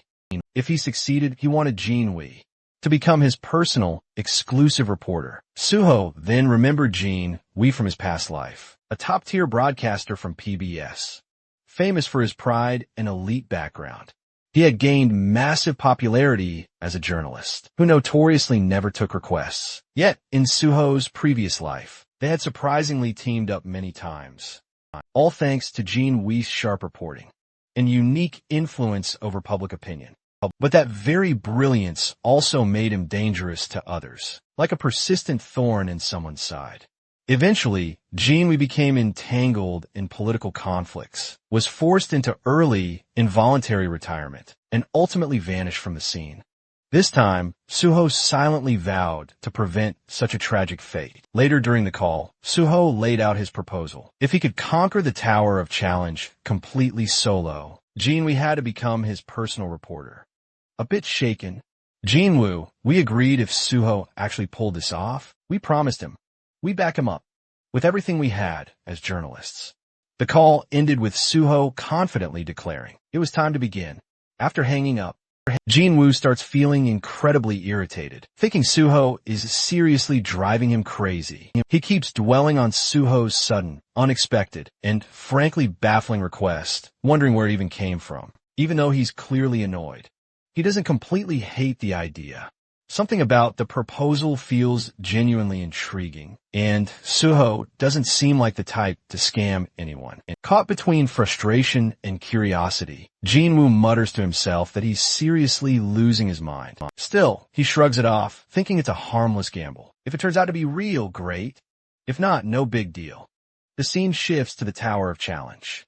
Suho stands at the entrance, showing his hunter license to the gatekeeper. The man notices Suho came alone and warns him that solo entry is allowed, but it's incredibly risky. Judging by Suho's license number, he assumes Suho just passed his test. The gatekeeper suggests teaming up, since even the lower levels often lead to injuries, or worse, but Suho insists on going alone, respecting his choice. The man informs him of the 70,001 entry fee and tells him to pay once he gets the invoice. Suho nods and thanks him as he steps forward. The gatekeeper shouts after him to be careful and retreat if things get too dangerous. Suho simply gives a nod and walks inside. While walking, Suho reflects on the Tower of Challenge. It's widely known as a training ground for players below level 20. This public gate is government maintained and meant to help players grow stronger. Now that his level has been reset, there's no better place to start over. As he pushes the door open and steps in, the system immediately announces his entry. It tells him that he can give up any time, and if he declares withdrawal, he'll be teleported back to the entrance instantly. Suho summons his sword just as the system triggers. The first floor challenge kicks off. A monstrous slime pops up, immediately launching an attack. As he fights, Suho spots the monster's massive size and its shocking speed. These traits momentarily catch him off guard, despite being a mere level 1 creature. With almost no attack power, its movements are incredibly annoying. Getting bogged down by it could seriously slow him down. He needs to finish this fast. Suho plunges his sword right through the slime's core, destroying it. But then a realization hits him. This slime can multiply. This irritating trait means that when its core splits, it regenerates into several smaller versions, even though there's a limit to how much they can divide. This regenerative ability still poses a threat. It's one reason why most players enter the tower. In parties, monsters usually show up in groups, on almost every floor. Not wasting time, Suho begins wiping out the multiplying slimes. He leaps into the air, stabs one mid-jump, and then hurls his sword to take down another. As he falls, a slime swings its tentacle at him. Suho grabs it mid-air, preventing a hard fall, and uses that grip to catapult himself upward. With clean, precise strikes, he slashes through the tentacles and clears out the rest of the enemies. The system notifies him that he's conquered the first floor and asks if he wants to move on. Suho looks up, full of resolve. With 48 more floors to go, there's no time to waste. The system then signals the start of the second floor. Challenge. Suho thinks back to the Tower of Challenge, remembering that in his past life, the highest official record reached was the 48th floor. At present, the record only goes up to the 29th floor, both milestones achieved through party play. Typically, challengers enter the tower in groups, and the number of participants determines the difficulty level. The more people in a party, the less experience each person earns, but it's a much safer way to progress. Most hunters aiming for top records form parties of level 20 members. With these thoughts in mind, Suho conquers the 18th floor, then glances up, realizing the usual methods are no longer necessary. Without a moment's hesitation, he accepts the formidable challenge of the 19th floor, thus activating the next stage. Unlike previous levels teeming with multiple enemies, this floor presents only a single, immensely powerful monster. While this makes the opponent far stronger, it also means defeating this one foe alone is enough to clear the stage. The instant the monster manifests, Suho charges forward, defeating it with a single devastating sword strike. The system proudly announces the 19th floor's completion, offering him the option to proceed directly to the 20th. Suho decides to pause his challenge and meticulously examines the monster's fallen body. He immediately notices something peculiar. Unlike other defeated monsters that instantly vanish, this one leaves behind a mysterious red orb. It's a clear, unmistakable hint from the tower, signaling there's far more to uncover. Suho retrieves a peculiar item from the remains, realizing it holds a very specific purpose, even though it can't be used independently. Employing his magic detection ability, he uncovers a hidden space linked directly to the Red Gate. This hidden area turns out to be the subspace fortress of the formidable Fortress King, Zhang. This subspace is unique because, unlike others created through mere items, it permits living beings to enter and leave freely. Stepping inside, Suho finds himself in a cavernous, cave-like expanse. A glowing object appears, and the system informs him that the fortress's previous owner is deceased. Suho is then asked if he wishes to take ownership. He accepts, quickly grabbing the glowing object, which immediately begins to fuse with his very being. The system confirms that Suho is now the rightful new master of the subspace fortress, which is no longer merely an item. It has become a permanent skill, bound to him forever. The system further explains that the fortress's appearance will dynamically change, depending on Suho's magical power. The space itself begins to dramatically shift. What was once a desolate cave transforms into a lavishly furnished room. Impressed, Suho instantly realizes this space is far more sophisticated than he ever expected. Its immense size expands right along with his magical strength, and even adapts perfectly to his personal preferences. He feels a wave of relief, knowing he stopped Zhang Pyongho from ever getting his greedy hands on this incredible power. That monster had once used this very fortress to stash everything, from illegal drugs and stolen artifacts to even kidnapped people. Remembering the pure horror of those sleepless nights caused by such heinous crimes fills Suho with utter disgust. But now, with the fortress firmly in his hands, he knows such darkness will never be allowed to repeat. By stopping the malevolent rise of the Fortress King and gaining a powerful personal base of operations, Suho feels like he scored a massive, undeniable win. With this newfound resolve burning bright, he gets ready to keep relentlessly moving forward. Jinwoo was idly scrolling through his phone, reading an online article with rapidly growing interest. He noticed that an unusually high number of students had started gravitating toward Nexus lately, and it was clear why. Suho had once mentioned wanting to join the prestigious Great Hunter Association, but this exclusive, high-profile media coverage strongly suggested that Nexus was incredibly confident Suho would ultimately end up joining their ranks. Jinwoo felt a pang of uncertainty. Only time would truly tell. Still, he couldn't stop obsessing over how many floors Suho had already cleared. Right then, a system alert abruptly popped up on his screen. The 30th floor had just been ruthlessly conquered. The Tower of Challenge's record had been utterly shattered, and someone was already advancing to the 31st floor. The nearby crowd went completely silent in utter disbelief. A murmur spread. Was this a new record, a team raid, or something even more unbelievably insane? Their collective shock deepened further when the system immediately announced again. The 31st floor had also been cleared, just moments after it had barely even begun. Jinwoo absolutely froze. If this truly was Suho taking on a challenge, then he'd completely and utterly misjudged him. Until now, Jinwoo had chalked up Suho's wins to nothing but sheer luck and theatrical flair. But if this insane, breakneck pace was truly real, then Suho was a formidable rival he'd be stuck competing with for a very long time to come. Inside the Hunter Association's headquarters, Director Kim heard the staggering news and was visibly rattled to his core. She swiftly confirmed the reports. Suho was absolutely shattering records live, realizing Suho's immense value. She knew they had to craft an offer so tempting, it simply couldn't be refused. She ordered her team to alert the president, An office manager then heads straight to headquarters. Meanwhile, the system made. Chillman's rapid rise through the Tower of Challenge was unlike anything the world had ever witnessed. If Suho truly wanted to join the association, this was a once-in-a-generation talent. Just then, Chillman's phone rang.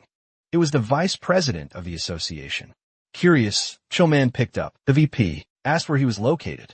Upon hearing Chillman was near the tower in Pango, he immediately jumped on the opportunity. He told Chillman to bring Suho in. Chillman's eyes lit up, thinking he'd been given the golden chance to recruit Suho. But the VP quickly shut that idea down. He didn't want a recruitment, just a photo of Suho with the association president. Then he hung up, leaving Chillman stunned and bitter. He thought to himself, how these power-hungry executives were exactly why the public saw them as corrupt and utterly incompetent in his mind. Only hunters deserved to be in charge of the association. He stared at the tower, trying to think of a way to convince Suho to come in. Inside the tower, Suho had just cleared the 48th floor, updating the tower record yet again. Exhaustion was starting to weigh him down. Constantly pushing forward was incredibly draining. He wondered when this madness would finally end. Still, when he opened his status window, his spirits instantly lifted. Hitting level 39 felt like a true reward. With every floor cleared, he earned 5 bonus stat points, and each one felt like a precious gift. Knowing the system inside out made it feel like he was building a game character, his second self, and honestly, it was kind of fun. With his stats now set, Suho prepared for the final challenge. The 49th floor had officially begun. A glowing crystal then appeared in front of him, and from it, the final boss emerged. A tower dragon, level 49. Suho stared at it. He immediately recognized just how ridiculously overpowered this thing was, even without pure blood traits. Simply being a born dragon made it absurdly powerful. It made him question if this floor was even meant to be beaten. But Suho knew exactly why he was here. He wasn't going to hesitate. Gritting his teeth, sword in hand, he charged at the final boss with full resolve. Ready to end this, Suho moved in to confront the dragon, ready to attack. In response, the dragon launched its own devastating assault, forcing Suho to leap into the air to evade it. While airborne, he quickly noticed something crucial. For a beast of its enormous size, the dragon was shockingly fast. Suddenly, a dark aura leaked from its claws, creating a powerful pulling force that dragged Suho straight toward its gaping jaws. Right before he was sucked in, Suho grabbed the dragon's mouth, hoisted himself over its head, and slammed his sword down with all his strength. The dragon roared furiously and tossed its head so violently that Suho was flung away, forcing him to retreat to safety. As he caught his breath, Suho realized something deeply concerning. His strongest strike hadn't even left a scratch. All he had managed to do was merely annoy the creature, the dragon, then smash the ground with overwhelming power, sending deep cracks tearing through the floor. Suho ducked behind a large rock, silently grateful for his incredibly high stats. Without them, the shockwave would have killed him instantly. He quickly understood that, although the dragon's level wasn't unbelievably high, its natural traits made its body absurdly durable. Standard attacks were useless. He needed to target its weak point, the reverse scale. Since this dragon wasn't level 100 yet, it likely couldn't completely hide that scale. After scanning its body, Suho spotted the vulnerable point near its tail. Wasting not a single second, he charged in, striking its rock-hard scales. With all his might, the dragon howled in agony. A system notification then appeared. The tower dragon has entered a rage. After its weakness was hit, Suho left his sword buried deep in the reverse scale, knowing this fight wouldn't end quickly. Prolonging this battle would only make it more dangerous. He funneled even more power, pushing the blade deeper. Enraged, the dragon unleashed its fear-based ability. Suho's body froze. As he plunged into a hallucinatory state, the system confirmed he had fallen under fear. He tried to cure himself, but the system informed him that such high-level fear couldn't be removed. Before the dragon could crush him with its tail, Suho opened the entrance to his subspace and vanished. Inside, he immediately gulped down a purification potion. The system confirmed the potion's effects. As the hallucinations vanished, relieved, he reminded himself that only people he allowed could enter this subspace. He had bought the potion casually from the general market, unaware he would need it so soon. The fight was far more intense than he had anticipated. Even after removing the fear status once, he wouldn't get immediate resistance, and cure spells were useless. That meant he'd be forced to repeatedly retreat into his subspace and rely on purification potions. That was clearly unsustainable. He needed another plan. Searching through his inventory, he briefly considered calling the mad pulverization scholar. Before he could decide, the system notified him that he had learned a basic combination formula from a skill book. Suddenly, a combination jar appeared. Understanding its significance, he placed 3 unusual items into the jar: the unknown thief's socks, the unknown minstrel's instrument, and the unknown cleaner's broom. The jar flickered to life, beginning its fusion process. Suho knew that combinations using absolute formulas always succeeded. Many so-called trash items actually held incredible hidden value. The process concluded successfully. A truly rare treasure had been forged. Behold, first Mumu, a ring crafted from a basic level formula. Suho also scored 10 bonus stat points, all for creating a first-ever item. He knew that first-time items were typically S grade or above, and this one was S+ because it was a growth-type item. He immediately equipped the ring, and the system instantly bound it to him. Suho recalled that in his previous life, he'd missed the chance to obtain first Mumu because the mad pulverization scholar discovered first and made the recipe public. This time, Suho had claimed it for himself. With these extra stats, he opened his status window and poured 4 points into his magic stat. Raising it to 100, the system congratulated him. His magic stat had turned a vibrant red, an achievement he'd never reached before. Level 50, even. He'd thought purple status would take forever, but now it felt fully achievable. Purple still required 700 points, though. Still a long journey ahead, but he was confident he could reach it. After finishing his stat allocation, Suho summoned his familiar old spear and began infusing it with his magic. The weapon absorbed power at an incredible rate. Once the required amount was reached, the system acknowledged the successful awakening. The spear had transformed. It was now the Shadow Spear. Round 2 was about to begin.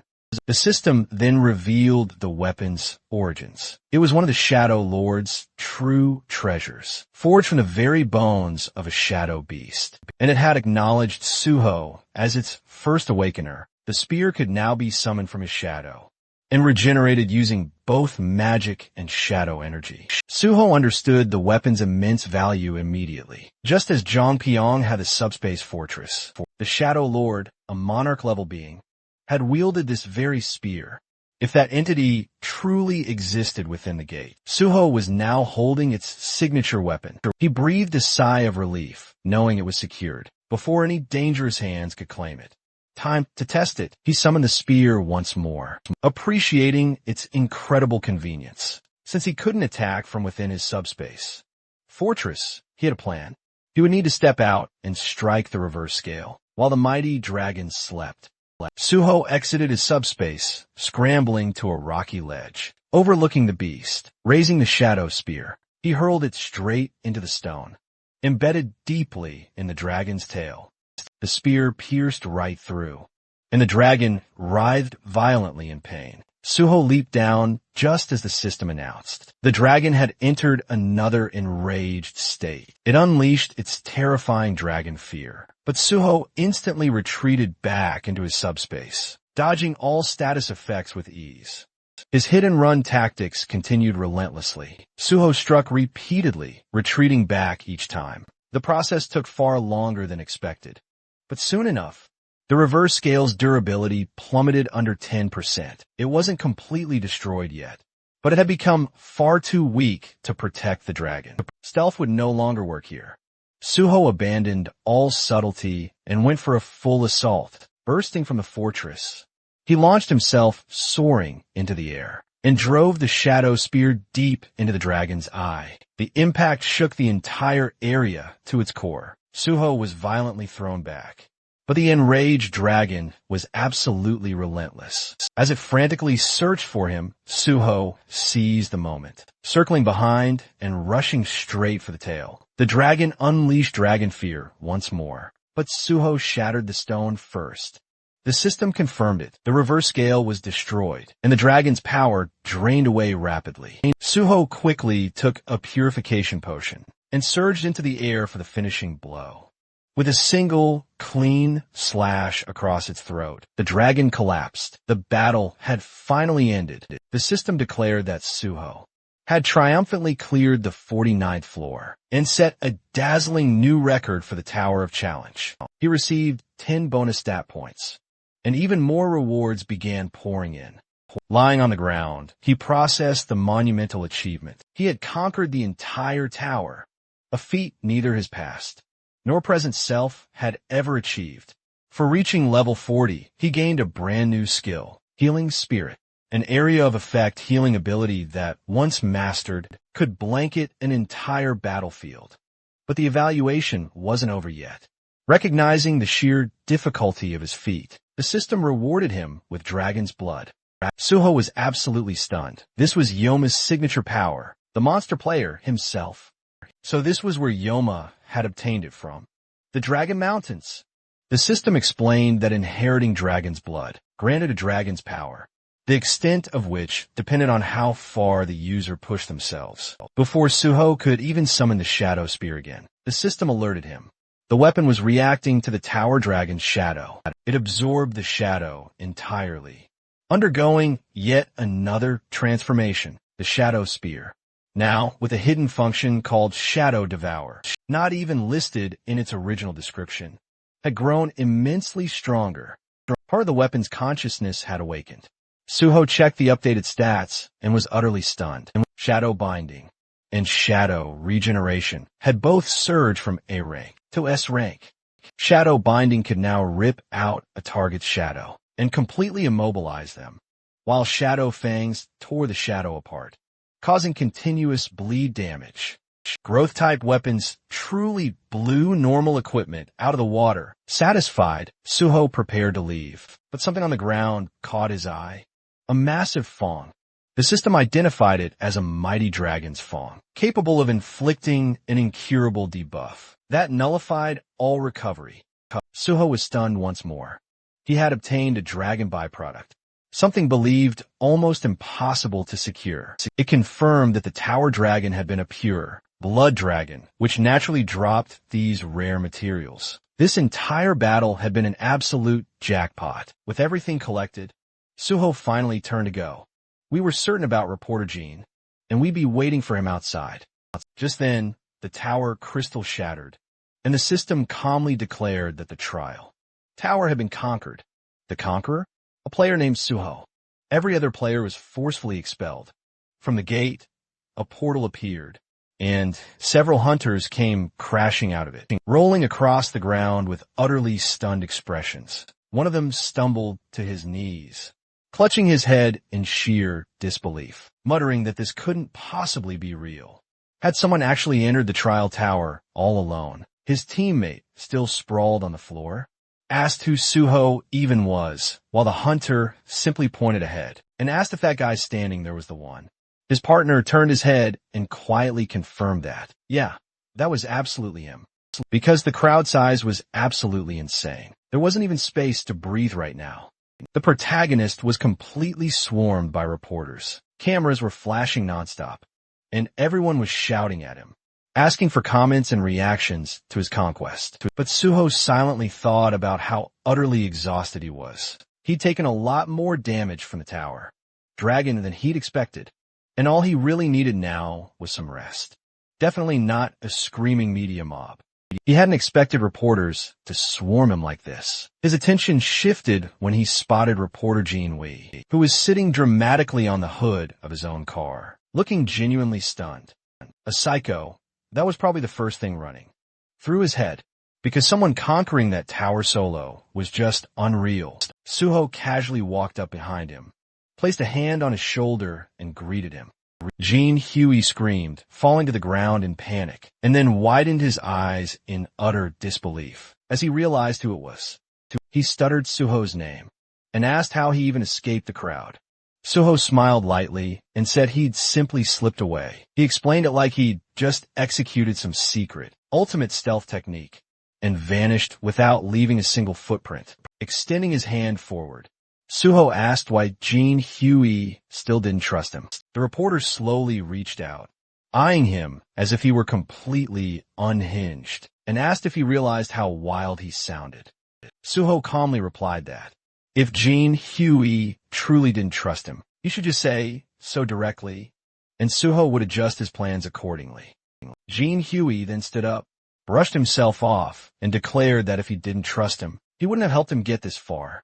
He then urgently told Suho to jump into the car before the press could notice them. Inside the moving car, Suho received a call from team leader Chulman.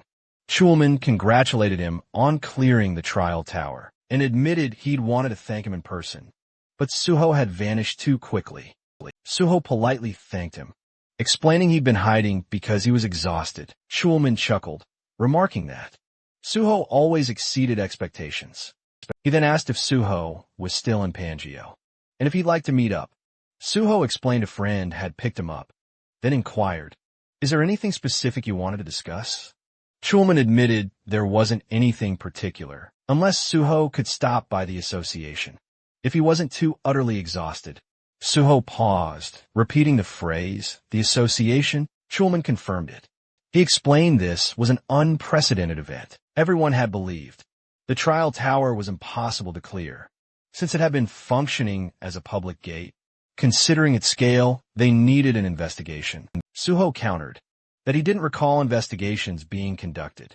When large guilds cleared difficult gates, if there's information they need, couldn't they just request it?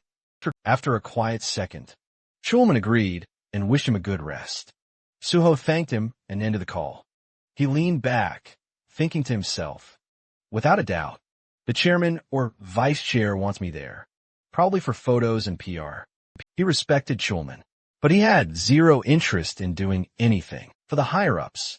If he let them drag him into bureaucracy now, he'd definitely get himself into a heap of trouble. He planned to dodge it entirely until he officially joined the Hunter Association. Jin White glanced at him while driving and asked if he could inquire about something. Suho nodded, giving him the go-ahead.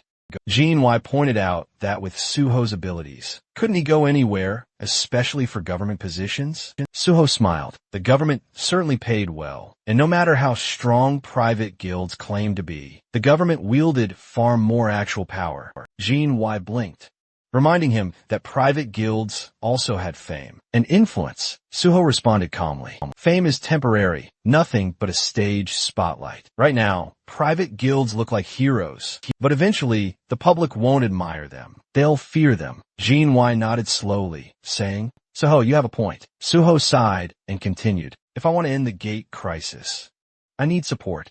I can't do it alone. That's why I chose the government association. Jin Wai smiled, saying, Suho would have a massive advantage among players, because no one else possessed that level of duty and conviction. Suho thanked him, while healing his arm with a small healing spell. Then, Jin Wai asked if he planned to apply through normal, general recruitment. He said, it would be a complete waste for someone like Suho to take a level 9 field position. Suho answered that he wasn't applying for that. Jin Wai then guessed level 7. But Suho replied he wanted level 5. Jin Wai almost shouted, are you serious? Suho told him to stop asking if he was serious. Every 2 seconds, Jin Wai looked at him curiously and said, of course I want to know why. It's natural. Suho smiled lightly and said that he'd explain it, but Jin Wai better not write it in the article. And also, you should keep your eyes on the road. After some time telling the story, reporter Jin Wai was stunned by Suho's plan and said, that's a fantastic idea. And the protagonist calmly replied, yes, it is, but must not appear in the article yet, because he intended to make an official announcement through Jin Wei at a later time. And when that moment finally arrived, it would naturally send shockwaves through everything. This meant Jinwei would get exclusive access before anyone else in the company even knew. Jinwei stared, then questioned if Suho was really planning to squeeze every last drop of benefit out of him. Suho simply replied, stating that if you're friends with a reporter, you should obviously leverage that to your advantage. Jinwei just chuckled and agreed, saying Suho could use him as much as he wished. Then he abruptly asked if Suho wanted to head home now, since his personal information had already been leaked, and countless people were probably already waiting near his house. The protagonist just smiled and casually answered he would simply disappear, again, just like he did at the tower. But Jinwei hesitated, then asked if maybe Suho should just stay with him for the time being, explaining he lived alone in a massive house. The guest room was beautifully furnished, and the security was so tight that nobody could possibly break in. Suho paused for a moment and asked where exactly he lived. Jinwei answered proudly that his home was in Kaiser Cheongdam. Suho couldn't help but think with genuine surprise that those were premium luxury apartments worth hundreds of billions. Once they arrived, Suho stepped inside and froze for a second, not because he was impressed, but because the place looked like the final boss of rich kid housing, the kind of luxury that doesn't brag, it just exists and expects you to stare. Jinwei welcomed him in like it was nothing and told him to treat the place like it was his own home. Suho just nodded, mentally, noting that this was exactly what life looked like when someone was born with premium DLC enabled at birth. Jinwei pointed toward a device sitting neatly on the table, a convenience function pad, through the community app installed on it. Suho could order food, shop, call for support, or even summon an emergency healer if needed. Jinwoo noted that Suho looked significantly better now compared to when he first got into the car. Suho simply replied, "I am a healer." Jinwoo blinked, then asked again. Suho, slightly annoyed, repeated, "Yes, I truly am a healer." The journalist apologized, admitting that even though he'd read it everywhere, his brain still refused to believe it. After all, healers normally join a guild first, then level up safely. They don't just casually solo clear the tower of challenges. Picking up his bag, the rich guy said he had to return to the office for work, and reminded Suho of the password. Suho told him not to worry and wished him a safe trip. After the door closed behind him, Suho finally opened his system window and checked his status. He decided it was time to distribute the stat points he earned from clearing the tower. He balanced stamina with his other attributes and poured the remaining points into sensitivity. At this level, it wasn't just an elite route anymore. It was the path of a successor. Even he had to admit his stats were looking insane now. Once that was handled, Suho switched to a different task he'd been a master at, detecting surveillance equipment in the past. And with his newly improved sensitivity, he could probably detect anything. And even if he trusted Jinwoo, he wasn't stupid enough to blindly assume a conglomerate kid's place was completely clean. Better paranoid than dead. After meticulously checking every detail for a while, Suho finally dropped onto the sofa, feeling drained. The house was huge, way bigger than most subspace grade houses he'd seen before. Honestly, finding hidden cameras felt harder than slaying that dragon earlier. With no devices detected, he finally let himself relax, but his phone wouldn't stop buzzing. Notification after notification kept flooding in. When he checked, Suho realized his personal information had been leaked. Someone had leaked his number, and the messages just wouldn't stop flooding in. Resigning himself to the situation, he decided he needed a new phone and a new number. Remembering the community app Jean had mentioned, Suho gave it a shot, and to his surprise, it was incredibly efficient. He transferred his crucial data to the new device and designated it solely for private use. Even though the messages kept bombarding his old phone, he planned to switch numbers soon. He glanced at the time, just past 5 p.m. He figured he had time for a short break before heading out again. Meanwhile, somewhere else that night, inside a quiet building, a mysterious gate materialized. Several masked individuals emerged from it. They carefully scanned the area. No witnesses, no surveillance. Nothing. Then, they opened the bags they carried and began placing bombs with practiced precision. And while they were still midway through setting everything up, Suho appeared behind them, calmly, as if he'd walked in on a casual meeting, instead of a terrorist operation. He said, "Bombing public buildings wasn't exactly a great idea." The masked group froze instantly, confused, because this building was supposed to be empty today. Suho agreed that normally, yes. But he came because he anticipated something like this. Panic erupted. One man yelled for everyone to retreat and scrambled toward the gate. A girl in the group stumbled and fell to the floor. Her teammates hesitated, asking if she'd tripped. One tried to lift her, but she wouldn't budge. Another insisted they hurry and pull her through, but the girl's legs stayed rooted to the floor. They didn't know yet, but Suho had already used Shadowbind, chaining her with dark energy.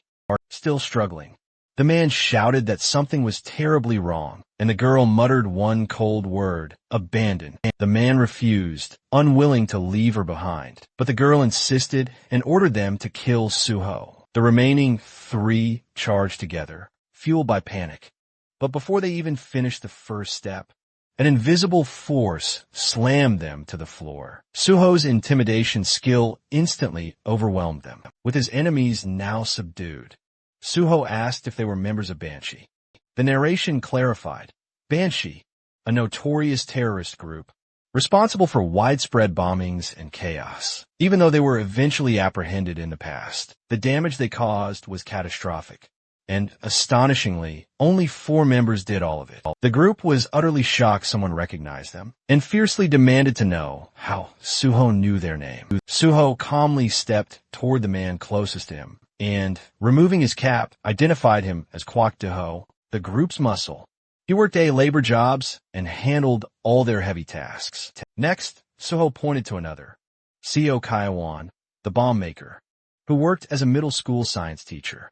Then Kim Hyunmin, the transporter and everyday delivery driver, who used a movement skill to vanish after attacks. Lastly, Suho turned to the girl, Ku Yunhwa, a university student and the true leader of Banshee. Her EMP ability erased electronics and magic supports with ease. Stunned, Yunhwa demanded how Suho knew everything. Suho smiled, saying anything could be uncovered if someone truly tried hard enough.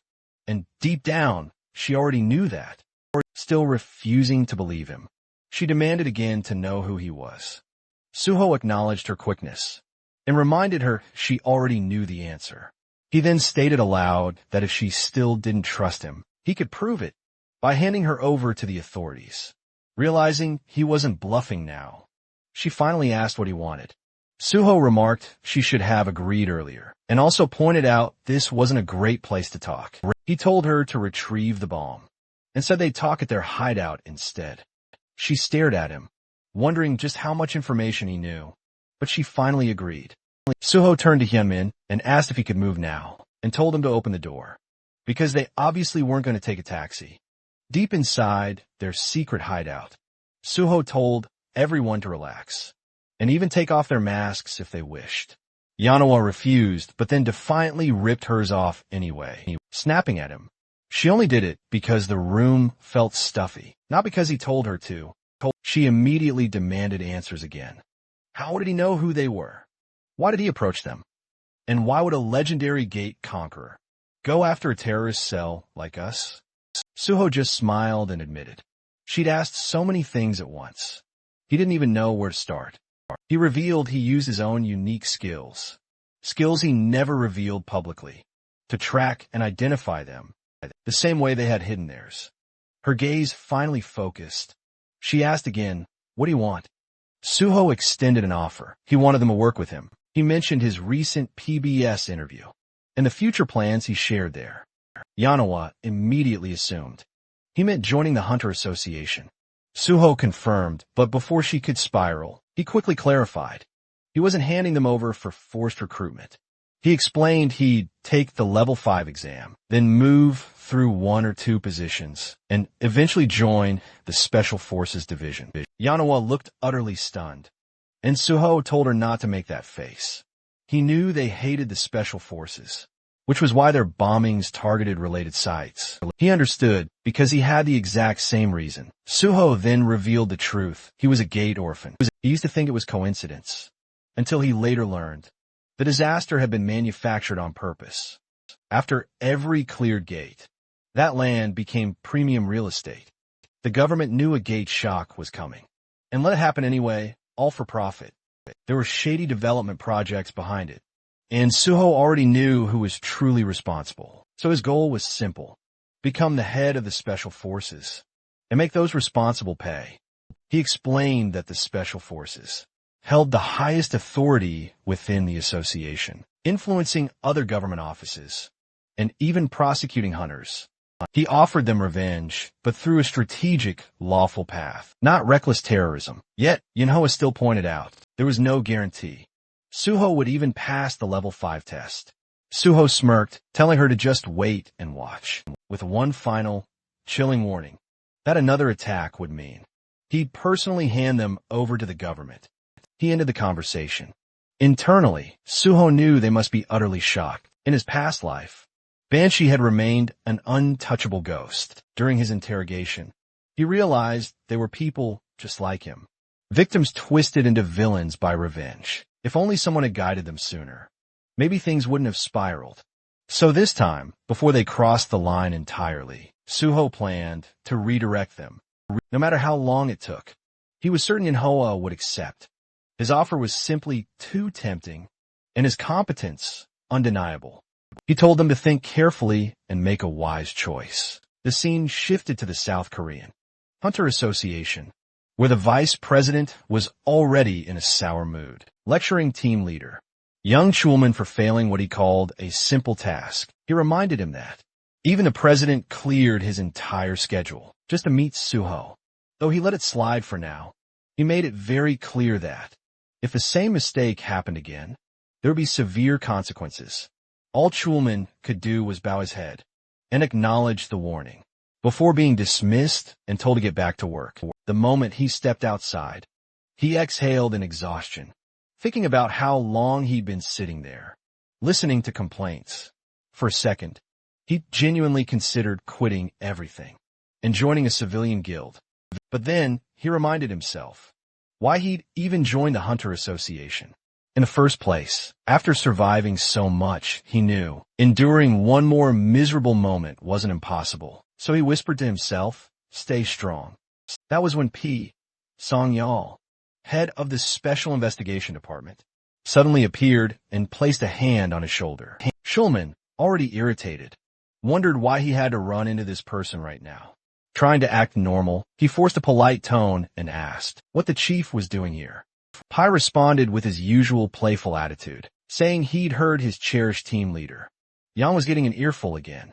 He even complimented Yang's patience for enduring the old man's constant nagging. But Yang immediately took the blame, saying everything was his fault. As they walked, Pai shifted the conversation and brought up rumors about Suho supposedly causing problems.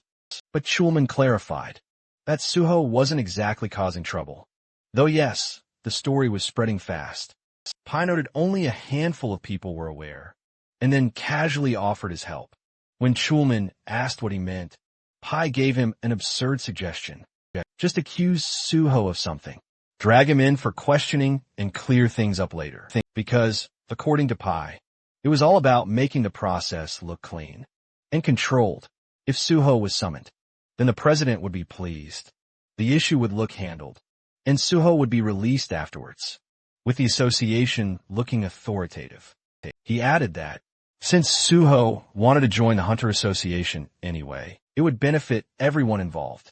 Yang stared and cautiously called Pai's ideas mischievous, because interfering with someone as successful as Suho could backfire spectacularly. But Pai didn't flinch, and instead admired Yang's morality, questioning why someone in his position was so nervous over a single hunter. Yang responded politely, but Pai wasn't done. He reminded him that prosecutors still held the authority to investigate and even charge hunters, and that hunters once feared them for a reason, hinting that Yang needed to be more flexible instead of rigidly clinging to protocol. After a tense pause, Yang nodded, saying he'd keep it in mind. Pai then left, offering his support, and reminding him that alternatives always existed, beyond simply following rules strictly. Once alone, Yang quietly replayed everything, thinking about how he used to deeply respect Pai as one of the few hunters within the association who felt grounded and real, compared to the disconnected elites at the very top. But now, he wasn't so sure anymore. Knowledge changes people, and Pai knew too much, which made him dangerous. Feeling uneasy, Yang went outside, found a quiet spot, and sat down. Lost in thought, his mind drifted back to Suho, how the guy initially supported the association, but then suddenly distanced himself. It wasn't shocking, though, since major guilds offered ridiculous benefits that could easily sway anyone. Yet, Yang wondered what Suho was truly thinking. Meanwhile, Suho stepped out of the taxi elsewhere and activated the ring on his finger, the one called First Moo. He thought about how reckless he had been when he first activated it. But now, after conquering the Tower of Challenge, he had completely mastered its usage. It was time to make his move. He walked toward the Seoul Central Blood Center building and activated his magic detection skill, scanning the surroundings until he found it. A faint trail of magical energy. Gates naturally emitted magic, so even hidden ones leaked faint traces. Following the signal, Suho found a faint gate hidden like mist, one that required specific conditions to open. Without hesitation, he pulled out a knife, sliced his palm, and let the blood drip toward the gate, because he already knew this one demanded blood. Once it absorbed enough, the system confirmed the condition was satisfied. A hidden gate had been discovered, and Suho earned 5 bonus stat points. The gate bore the ominous name Blood's Decree. Suho stepped inside. He flung luminous powder forward, illuminating the cavernous depths. The first stage was unmistakably a cave system, so he delved deeper, until an unsettling liquid dripped onto his head. He looked up, realizing it wasn't just cave water. It was saliva. Above him, countless vampire bats hovered, all roughly level 63. Suho merely smirked at this dramatic welcome. Without a moment's hesitation, he unleashed intimidation, and instantly, every single bat lost control, plummeting to the floor. Calmly, he stepped toward a fallen bat, driving his shadow spear straight through its body, allowing the spear to devour its shadow, thus obliterating every bat in the room simultaneously. Opening his status window, he felt a pang of satisfaction. This method was perfect for clearing out low-tier enemies. With an S-class skill like his, intimidation made level gaps simply meaningless. Most hunters typically focused on 2 primary stats, but Suho had decoded the full color-coded stat system, planning to raise everything evenly. Reviewing his numbers again, he wondered if his level was simply too absurd, just for hunting bats. His curiosity spurred him to check the combat log, and that's when he noticed something truly strange. Among the corpses was a blood slime. It must have been hiding among the bats, accidentally succumbing to the intimidation's shockwave. The cleanup felt a bit boring, but he acknowledged intimidation's sheer usefulness. Since, while high-level monsters could resist fear effects, the skill still worked wonders, unless the opponent belonged to a truly special category. Soon, he reached the boss room, excitement building within him. Without hesitation, he burst in. The moment he stepped in, he immediately summoned his sword, and instantly, a massive vampire bat lunged. He blocked the attack, identifying it as a great king vampire bat, countering with a swift slash. Then from behind, a golem lunged, forcing Suho to dodge sideways. Neither creature truly felt like a boss. They were just mini-bosses, and he fought both simultaneously, slashing viciously at the golem, then spinning to counter the bat's swift attacks. When the golem attempted a powerful punch, Suho deftly slid backward, evading the blow. He then slammed his sword into the ground, unleashing a devastating shockwave that exploded through the room and struck both monsters. He thought the fight was finished until the dust slowly cleared, revealing both monsters still standing. The battle intensified, and Suho quickly realized that mere physical attacks alone wouldn't be enough to finish high-level targets. It was time to use what he'd been preparing. Just then, both enemies attacked simultaneously, one lunging from the front and one from behind. Suho, however, summoned another sword, and when the explosive clash settled, he had driven one gleaming blade into the bat and plunged the other into the golem.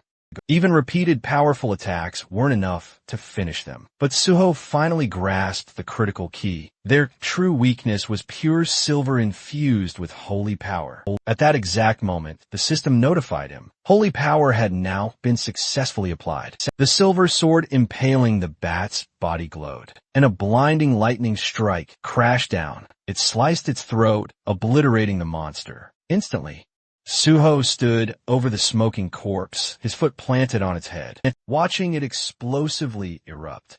Like an insect crushed under a giant's hand. Holy power was truly devastating. The golem lunged again, but Suho moved even faster, cutting it into pieces with his wholly enhanced blade, until the system confirmed its decisive defeat. Looking down at his weapon, he acknowledged how perfectly it had worked. A healer-exclusive skill allowing holy enchantments had become an incredibly powerful advantage. And enchanting silver weapons with holy energy turned every single strike into a guaranteed critical hit, making it the perfect counter for enemies within this gate. Suddenly, Suho sensed a terrifyingly powerful presence behind him, and as he slowly turned, he realized the true boss of the hidden gate had finally appeared. The towering figure stepped forward, radiating pure, murderous intent, revealing himself as none other than the Cursed Prince, a monstrous, level 76 elite enemy. He furiously accused Suho of invading his domain and slaughtering his subordinates, before demanding he kneel and confess his sins. But Suho had come here to capture him, not bow down. That confidence absolutely enraged the prince, and with a furious roar, he unleashed his power, calling Suho unbearably arrogant. The first strike slammed forward, but Suho blocked it with ease. He calmly asked if the prince was done with his dramatic entrance. Instead of answering, the prince drove his hand into the ground, and suddenly the battlefield transformed. Blood-veiled mist erupted everywhere, obscuring visibility completely. The dense aura made it impossible to detect movement normally, so Suho braced himself, knowing the prince could attack from any direction. He sensed something behind him and reacted instantly, just as the prince lunged, blocking the strike perfectly, shocking the boss. He couldn't understand how Suho predicted his attack. Suho retaliated with a confident slash, thinking he'd landed a clean hit. But the prince only laughed and mocked him, saying such weak attacks could never harm him. Then a system alert flashed. The Cursed Prince had activated Blood Scream. Suho immediately stabbed his sword into the ground and activated Healing Spirit. A cleansing aura burst outward, and the prince visibly reacted to the sensation. As Suho's wounds vanished completely, with a slight smile, Suho revealed he was actually a healer. The prince glanced down, stunned to find a wound on his abdomen, proof that Suho's strike had worked after all. Suho prepared another technique, but the prince snapped and charged forward. Enraged by the humiliation of being injured by a mere human, Suho met him head-on, his sword clashing against the prince's clawed hand. As the two engaged in a fast-paced exchange of brutal blows, for a brief moment, the prince believed he was winning and unleashed a rapid barrage of strikes. But Suho vanished in a flash, instantly reappearing behind him, delivering a powerful, clean hit. Blood gushed from the prince's mouth. As he reeled backward in shock, Suho immediately charged forward, pressing his relentless assault. But refusing to yield, the prince unleashed even more power and lunged directly back into the fray.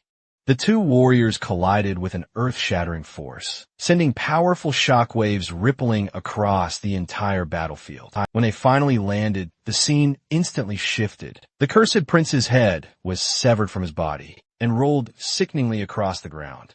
Suho approached the gruesome scene casually and crouched next to the severed head, mocking just how easy his victory had been, until the head suddenly lurched forward, biting down hard on his hand.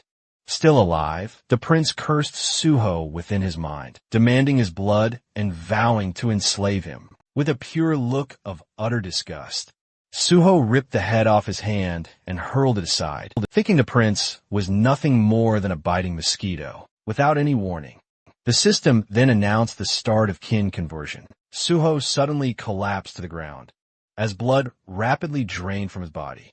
Dizziness and a pounding headache instantly overwhelmed him, while a violent, insatiable thirst clawed at his throat. Deep inside his mind, the prince declared it was already far too late. But Suho fiercely told him to shut up, refusing to listen as the conversion relentlessly continued. Suho reminded himself that to acquire the vampire trait, synchronization had to reach a specific threshold, and once it did, he needed to instantly purify the infection with holy water when kin conversion hit 50%. Suho believed he was close to acquiring the trait and reached for the sacred bottle, only for it to suddenly shatter into 1,000 pieces. The prince's chilling laughter echoed, proclaiming this was his domain and nothing Suho did would matter now. Suho suddenly realized the prince had been far more cautious than expected. The corridor that had been destroyed was now perfectly restored, and even the prince's body was nowhere to be found. Everything had been completely reset for the next phase, still refusing to surrender. Suho desperately tried to plan another move, but the system blared a warning. His blood was now succumbing to corruption. The prince confidently declared there was no escape, but Suho revealed he still held one final card. The system instantly responded. All conditions to unlock the Dragon Blood's second power had been fulfilled. He'd reached level 50 and survived a situation both mentally and physically life-threatening. A new notification appeared. Dragon armor available. Suho smirked, realizing he'd triggered it just in time. Kin conversion halted on the spot, and the system confirmed again that all conditions for unlocking the second stage of Dragon Blood had been met. Dragon armor activated. He now possessed Dragon's endowment and dragon skin, granted through the armor. The moment Dragon's endowment activated, further assimilation was blocked and purification began. The corrupted blood inside him converted into pure blood and was absorbed into his system, while the remaining corruption was destroyed entirely thanks to the Dragon Blood effect. Suho successfully mastered the unknown power hidden within the corrupted vampire blood, and felt his body become lighter. He remembered, planning to unlock his second Dragon Blood power, using a custom gate at level 50. But instead, it happened here. Unexpectedly, checking his newly unlocked skill, he saw Dragon's Endowment, an innate trait, exclusive to descendants of Dragon Blood, representing nobility and superiority. While active, it granted immunity to infection, corruption, and allowed automatic absorption of corrupted sources to purify, heal, and evolve. The system had never shown the second awakening condition, but Suho had learned it from Yoma. Since kin conversion was life-threatening, the system recognized it as the trigger. Although the endowment purified the blood, it also preserved the vampire power within it. He then checked another skill, one directly tied to vampirism, though it was sealed for now. Proof positive he had almost become a vampire himself, and he couldn't help but wonder if he had technically acquired it or not. His original goal had been to obtain vampire traits, but a dragon and vampire blood clearly couldn't fully coexist. Still, the skills he gained were incredibly strong, so he accepted it, just as another new skill appeared, Blood Weapon, an incredibly rare ability, usable only by noble-level vampires or higher, but demanding huge quantities of blood. He quickly concluded he needed to hunt a huge number of monsters and planned to develop Phantom Shadow right alongside it. Just then, however, the Cursed Prince began mumbling to himself once again, and Suho sharply told him to stop, because his rambling was both annoying and incomprehensible. The prince lamented loudly and questioned how Suho could possibly still be alive after being bitten, muttering about terrible curses, and calling himself utterly useless. That's when Suho realized Phase 2 was truly beginning. The system promptly confirmed it. The Cursed King lamented his fate. His power surged dramatically. Suddenly, blood began raining down from above, and from within that crimson downpour, the Cursed King emerged once more. Now, level 80, radiating pure, unbridled fury, as he declared he would destroy all beings superior to him, burn them, crush them, and cast them into the deepest pit. His terrifying blood wings unfurled, and a chilling scream echoed throughout the chamber. Suho immediately sensed the overwhelming, explosive spike in magic power. This was no longer the same monster he'd faced. The Cursed King had evolved into something entirely, horrifyingly new. The king launched a devastating dark force attack that detonated into a massive, earth-shattering explosion. But when the dust finally cleared, Suho was nowhere to be seen, only to instantly appear in the air above the king's wing and unleash a devastating sword strike. Yet the Cursed King barely even reacted, and claimed a mere blow like that couldn't even faze him. Suho realized his power wasn't just skyrocketing, but his intelligence was sharpening as well. The king swung his massive wing like a brutal weapon, smacking Suho away with crushing brute strength. Suho quickly steadied himself and immediately recognized the imminent danger. The king rushed in with another furious attack, and Suho blocked the incoming strikes head-on, his sword flaring with holy power, and declaring that holiness would surely surpass all the strength the king possessed. But in the very next instant, the Cursed King violently shattered Suho's weapon and scoffed that holy power meant absolutely nothing to him now. Suho quickly retreated, frantically analyzing the situation. A wholly enhanced weapon had broken like brittle glass, meaning normal weapons were completely useless now. With zero hesitation, he summoned his bloody sword. Seeing it, the Cursed King absolutely erupted with rage and furiously demanded Suho hand it over, while launching another savage assault. But Suho infused the bloody sword with holy power and sliced straight through the strike, utterly shocking the king, who couldn't comprehend what had just happened. Suho finally understood. Blood weapons actually scaled in power and durability based on his stats, and at his current level, the sword had already reached red rank, more than enough to end this fight. The Cursed King conjured a massive bloody spear, vowing to tear Suho apart, and violently charged in. The attack came blindingly fast, but Suho swiftly shifted his bloody sword into a shield form and blocked the spear, leaving the king stunned once more. Suho simply told him he wasn't the only one capable of transforming a blood weapon, then smoothly reverted the shield back into a blade and decisively slashed the Cursed King's throat in one clean, decisive motion. The king's severed head slammed into the floor, still wearing a twisted smile oozing with arrogance, confidently claiming that merely cutting off his head meant nothing. Suho simply kicked the head across the floor and summoned his shadow spear, slamming it into the ground. Immediately, massive chains erupted, violently wrapping around the severed head. A shadow bind, locking it firmly in place. Suho knew he had to end this now, before the monster could cause any more trouble. The system then notified him that the vampire blood had been activated, and the absorbed blood was now stored within his blood jade. While the Cursed King screamed at Suho to remove his hands, Suho carefully examined the blood jade. It was the first time he'd seen it in person, and it already held a massive amount of collective blood. According to the Blood Monarch, the blood jade could only be seen by its owner. The Blood Monarch himself had once been a normal healer, working at the Central Blood Institute, until fate dragged him into the Hidden Gate. Blood's decree. He reached the boss room, but failed to defeat the Cursed King and was bitten, turning into a vampire. Normally, that would mean death, since once bitten, the victim becomes a monster, and the gate permanently seals. But the Blood Monarch resisted the curse, using his healing abilities, and neutralized the kin conversion. At that moment, new vampire skills awakened, reshaping his entire stat system.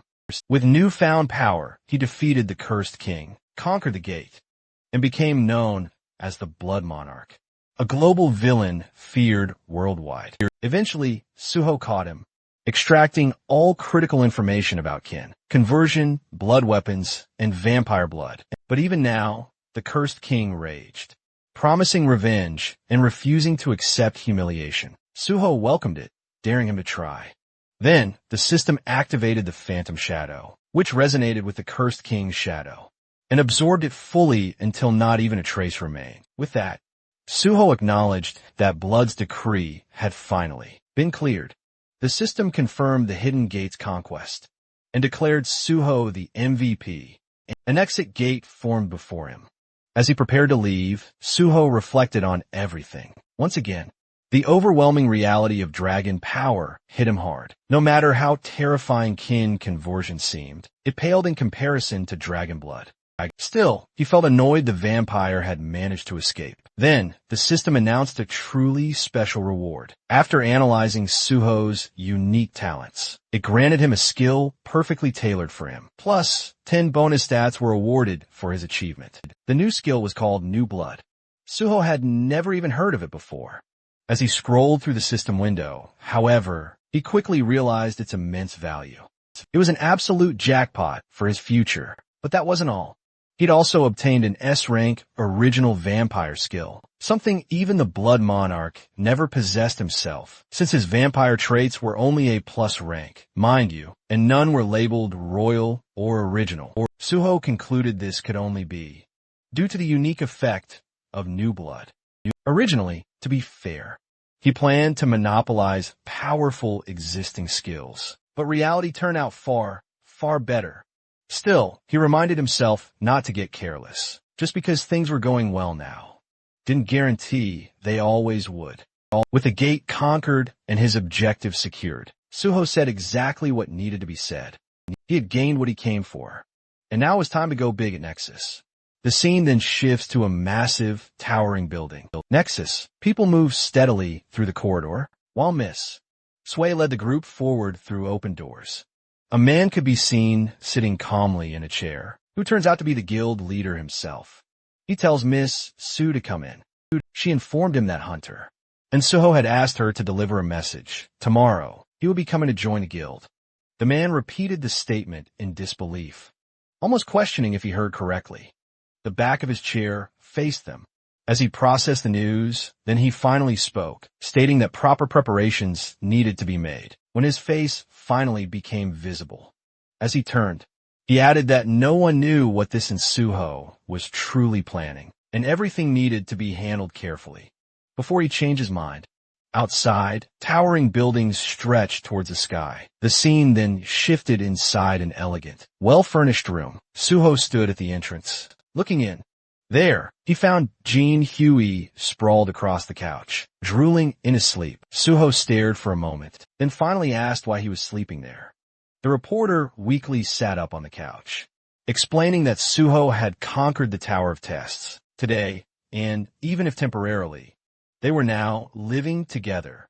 And to top it all off, Suho was his partner. While speaking, the young man clutched a bottle, happily declaring that such a milestone absolutely called for a celebration. He explained that when he returned home, Suho wasn't there, but he couldn't just ignore such a historic moment, so he started drinking by himself. Suho watched him for a moment, then remarked that handling everything at once must have been exhausting. He assured him that in the future, there would be plenty more reasons to celebrate. Still clutching the bottle, the drunken reporter blinked and asked if Suho was absolutely sure about that. Suho simply told him to relax. The future would reveal everything. Looking at the food laid out on the table, Suho asked the surprised and slightly tipsy reporter whether he still wanted another drink. Even at such a late hour, with a big, satisfied smile, Jean Huey immediately agreed. Next to the plates of food sat a glass of wine, and Suho commented that he had tried the community app Jean Huey recommended and found that it worked perfectly. He also added that he genuinely liked the apartment itself. While eating, Suho mentioned that he had read the reporter's blog and could tell the young man was doing quite well, leading him to assume that his companion must be incredibly wealthy. They continued drinking wine together, and with a cheerful tone, Jean Huey explained that he wasn't just rich, he was the youngest son of a Chable family, meaning he couldn't simply be considered normally wealthy. Surprised, Suho pressed, "You're really from a Chable family?" Then, he took another thoughtful sip from his glass. Jean Huey, unfazed, continued speaking. He explained that since Suho had shared a secret, he wanted to reciprocate with one of his own. In return, he dropped a bombshell. He was the youngest, son of the Daesin Company's very own president. Suho mused, if he was the president's son, then he was most likely the heir too. But the reporter shook his head, a faint smile playing on his lips. He clarified that his father had many children, with various different women, and his own mother was merely a mistress. That meant he was simply an illegitimate son. He confessed he had never told anyone this before, but since he'd likely be working with Suho for a long time, Suho deserved to know everything. Suho's eyes widened in surprise, and he then asked, "So, journalism, that's just a hobby for you?" Jean Huey admitted it was partially true, adding that he genuinely enjoyed the work. He explained his father gave him anything he wanted, yet he had no right to an inheritance, and absolutely no influence within the company. He'd even been offered the chance to run a subsidiary company, but he had flat out refused. He openly admitted he was a good reporter, but knew absolutely nothing about business. Suho lifted his glass once more, remarking, "Well, at the very least, Jean-Hu, you're an excellent journalist." Smiling brightly, the reporter replied, "That means a lot to hear." He confessed he'd never encountered a hunter quite like Suho before. Both men slowly rose to their feet, and Jean Huey suggested a toast to the two of them. Suho agreed without a moment's hesitation, and their glasses clinked lightly together with a soft chime. The very next morning, Suho stumbled through the apartment, a wide yawn escaping him, when from the kitchen, Jean Huey greeted him with a cheerful, "Good morning," while pouring boiling water into a cup. Suho asked, "Are you really planning to work on the weekend?" The reporter simply replied that he had a lot to do. Standing in front of the window and rubbing the last traces of sleep from his eyes, Suho commented, "Perhaps they shouldn't have partied so hard last night." But Jean-Hu just laughed it off, declaring everything was perfectly fine. In fact, he'd had an absolutely fantastic time. Suho then wondered why he was already heading out again, always on the hunt for new material. The reporter explained that he couldn't just live off articles about Suho forever. Hearing that, Suho casually confessed that this was precisely why he respected him so much. This made Jean Huey actually pause in surprise at such an unexpected compliment. After taking a thoughtful sip, he inquired what Suho planned to tackle today. Suho then reminded him that today was the big day he'd mentioned before. Suddenly realizing, Jean Huey asked if he was heading to Nexus, and Suho nodded, explaining that just last night, he'd hit level 50 and scored several major upgrades. So, it was finally time. Those words made Jean Huey freeze and nearly burn his hand with the hot water, completely startled because just yesterday, Suho had been at level 40. He spun around to stare at him in utter disbelief, demanding to know how anyone could possibly jump 10 levels. In a single day, Suho just shrugged as if it were nothing. Then he clarified, "To be exact, I'm actually level 51 now." The reporter gaped at him as if he were some grand, unresolved riddle, mumbling that the more he got to know Suho, the more utterly mysterious he became. Suho commented that the way Jean Huey said that sounded strangely suggestive.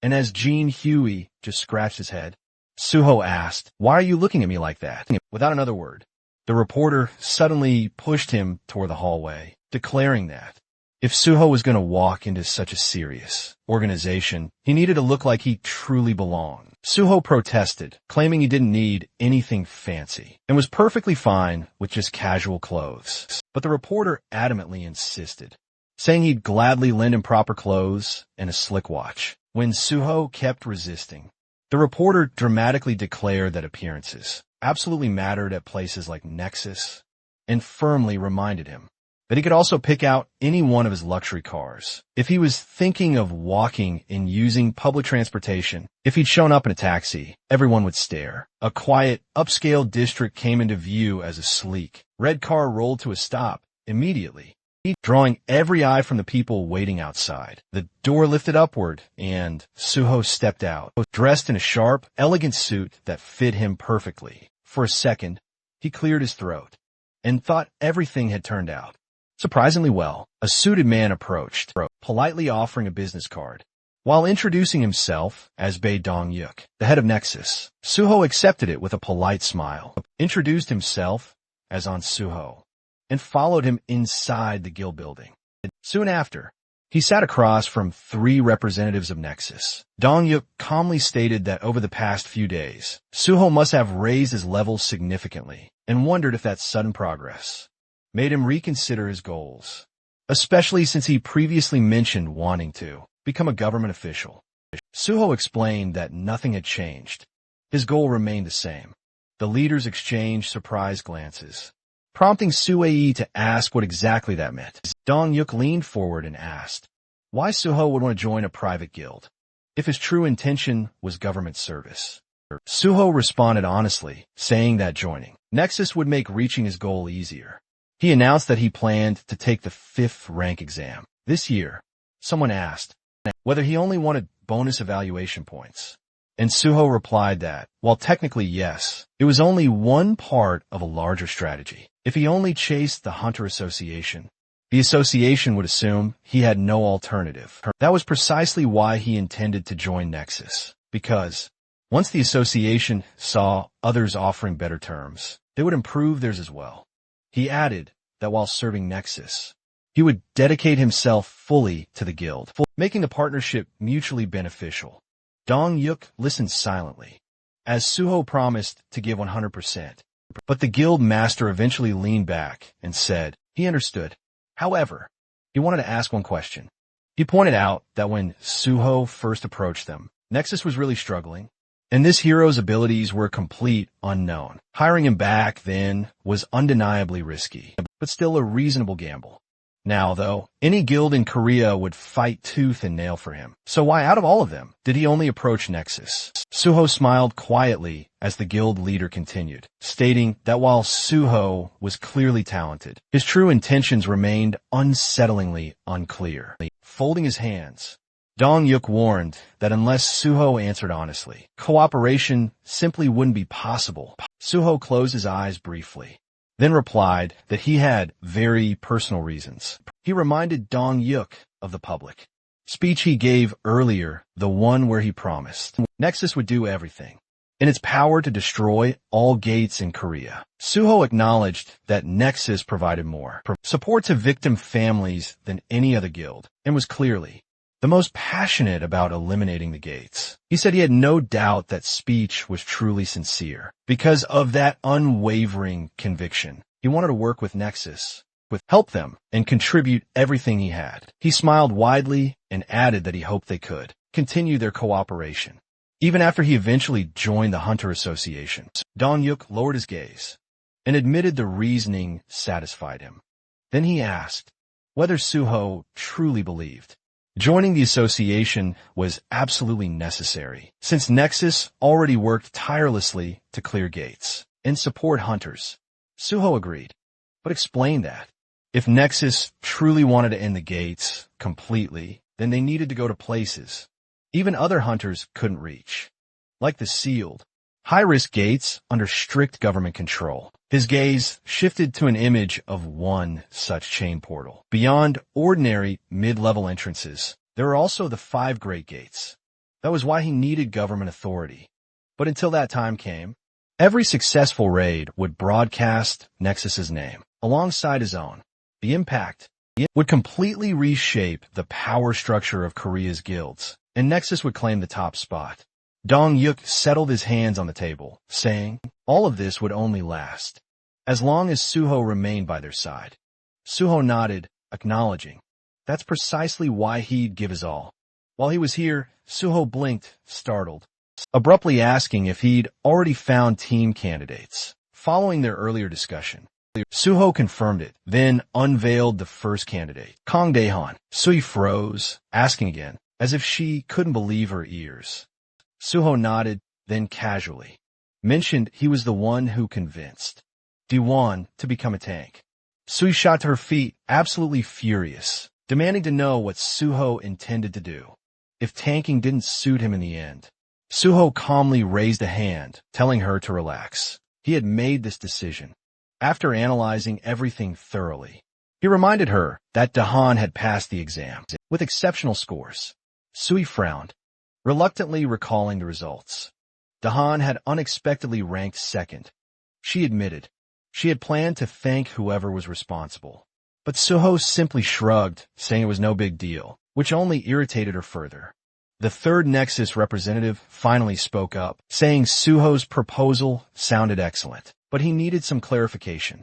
If Suho truly intended to clear sealed gates, he should know those locations were protected by the government, and private guilds had absolutely no access, because civilian safety was the highest priority. He asked how Suho planned to gain entry. Suho calmly asked if he was doubting his abilities, then stated they would finalize the contract once he brought them the required pass, proving he could be trusted. He paused, then reconsidered and revised the offer. Instead of bringing a pass, he would clear one sealed gate first, and only after that would they sign. The secretary broke into a sweat at the sheer scale of the terms, and muttered that Suho was offering conditions worthy of royalty. Suho boldly insisted the terms were more than fair. The secretary, however, pointed out that, despite Suho's incredible promise, he was still merely a rookie hunter, with no official standing whatsoever. But Suho boldly declared that was precisely why he'd clear a sealed gate immediately and prove his worth. Dong Yu observed him, a thoughtful gaze upon his face, then agreed Suho would undoubtedly prove his worth. With a satisfied smile, the guild master announced he liked today's outcome. They'd finalize all the details later.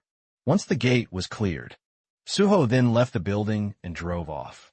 Dong Yu and his secretary stood by the window, watching the crimson car disappear from sight. The guild master quietly ordered preparations, assemble a special support team, and prepare all necessary documents for Aunt Suho. The secretary hesitated, then cautiously asked whether they should wait until Suho truly made good on his promise. Dong Yu replied with a confident smile that Suho would absolutely follow through, and supporting him early would only solidify their alliance.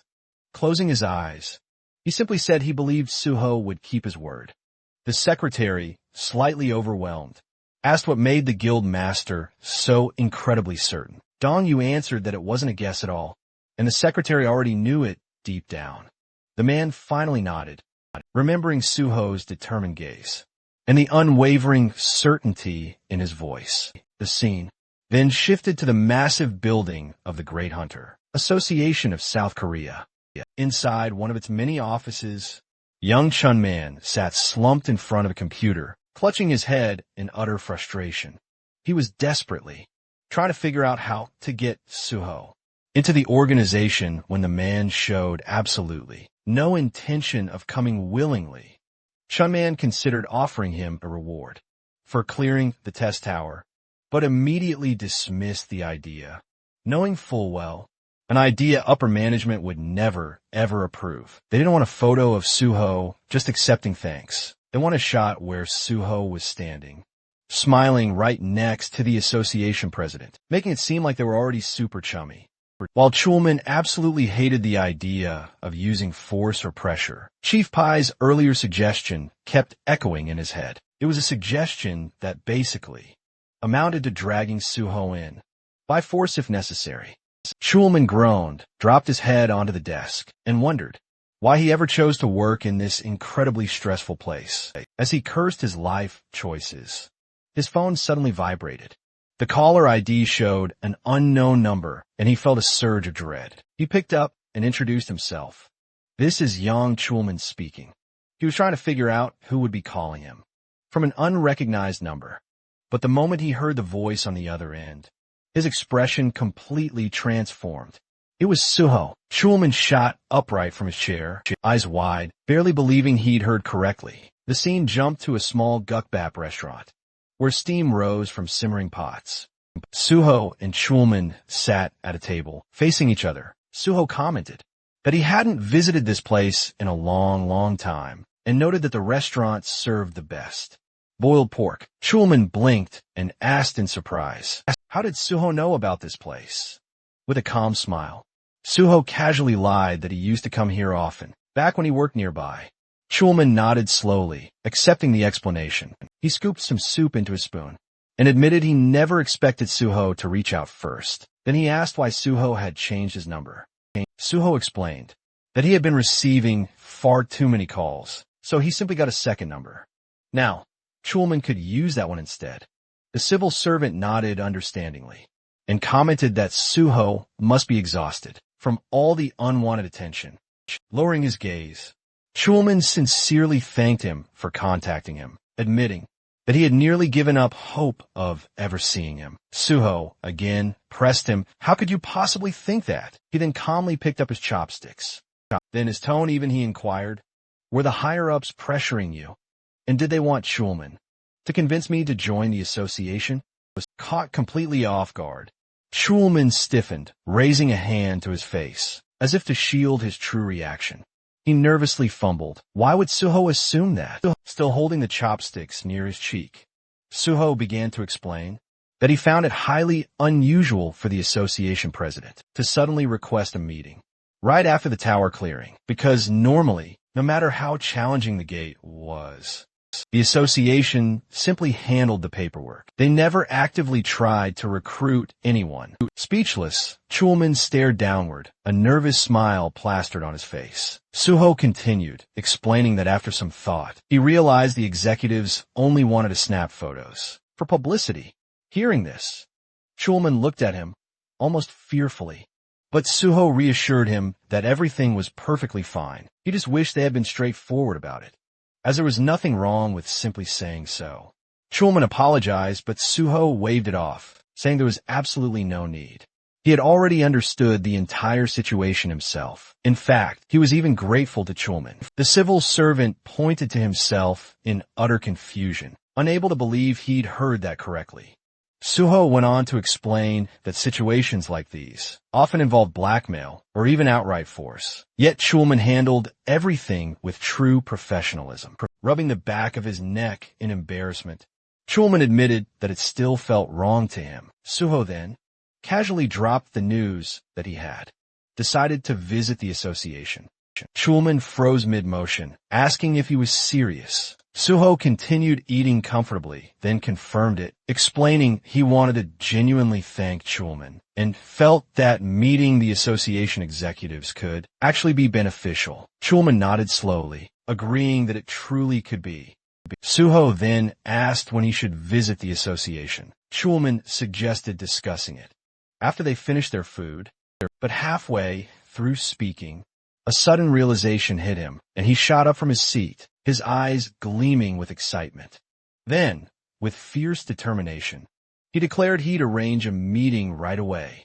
Not long after, the duo arrived at the Korean Hunters Association building. Suho posed for a photo right next to the organization's president. Young Kyung-won flashed a smile for the camera, then told Suho how glad he was to finally meet him. He added that Suho must be incredibly busy and truly appreciated him accepting the invitation. Vice President Park Hyun chimed in, saying it wasn't every day someone got to meet such a promising newcomer. Suho offered a polite smile and replied that meeting the association's leaders was a great honor. Behind that expression, however, he could barely tolerate the sight of these people. It had been a while since he last saw them, but disgust immediately resurfaced. Kyung-won then asked if Suho truly intended to join the Korean Hunters Association. Narrowing his eyes slightly, Suho answered that it was his dream, exactly what he'd said during the interview. Before the exam, the president then asked why. With his gaze lowered, Suho explained he became an orphan due to a gate outbreak, and he wanted to eliminate portals ASAP to protect humanity. But in his mind, Suho reminded himself this was only one reason. The other was to prevent the president and his lackeys from destroying the association from within. Kyung-won effusively praised Suho for his noble intentions, while Suho silently noted that this man would cling to his position until the very last moment, right up until he was shoved out. He couldn't wait to see what expression this old pig would make when that day finally arrived. And Kyung-won wasn't the only problem infesting the association. Then, Park Hyun spoke again, claiming Suho really knew how to make a good impression. Arms folded across his chest. He said that Suho didn't care about material gain. His sole aim was to protect the public, a truly respectable goal.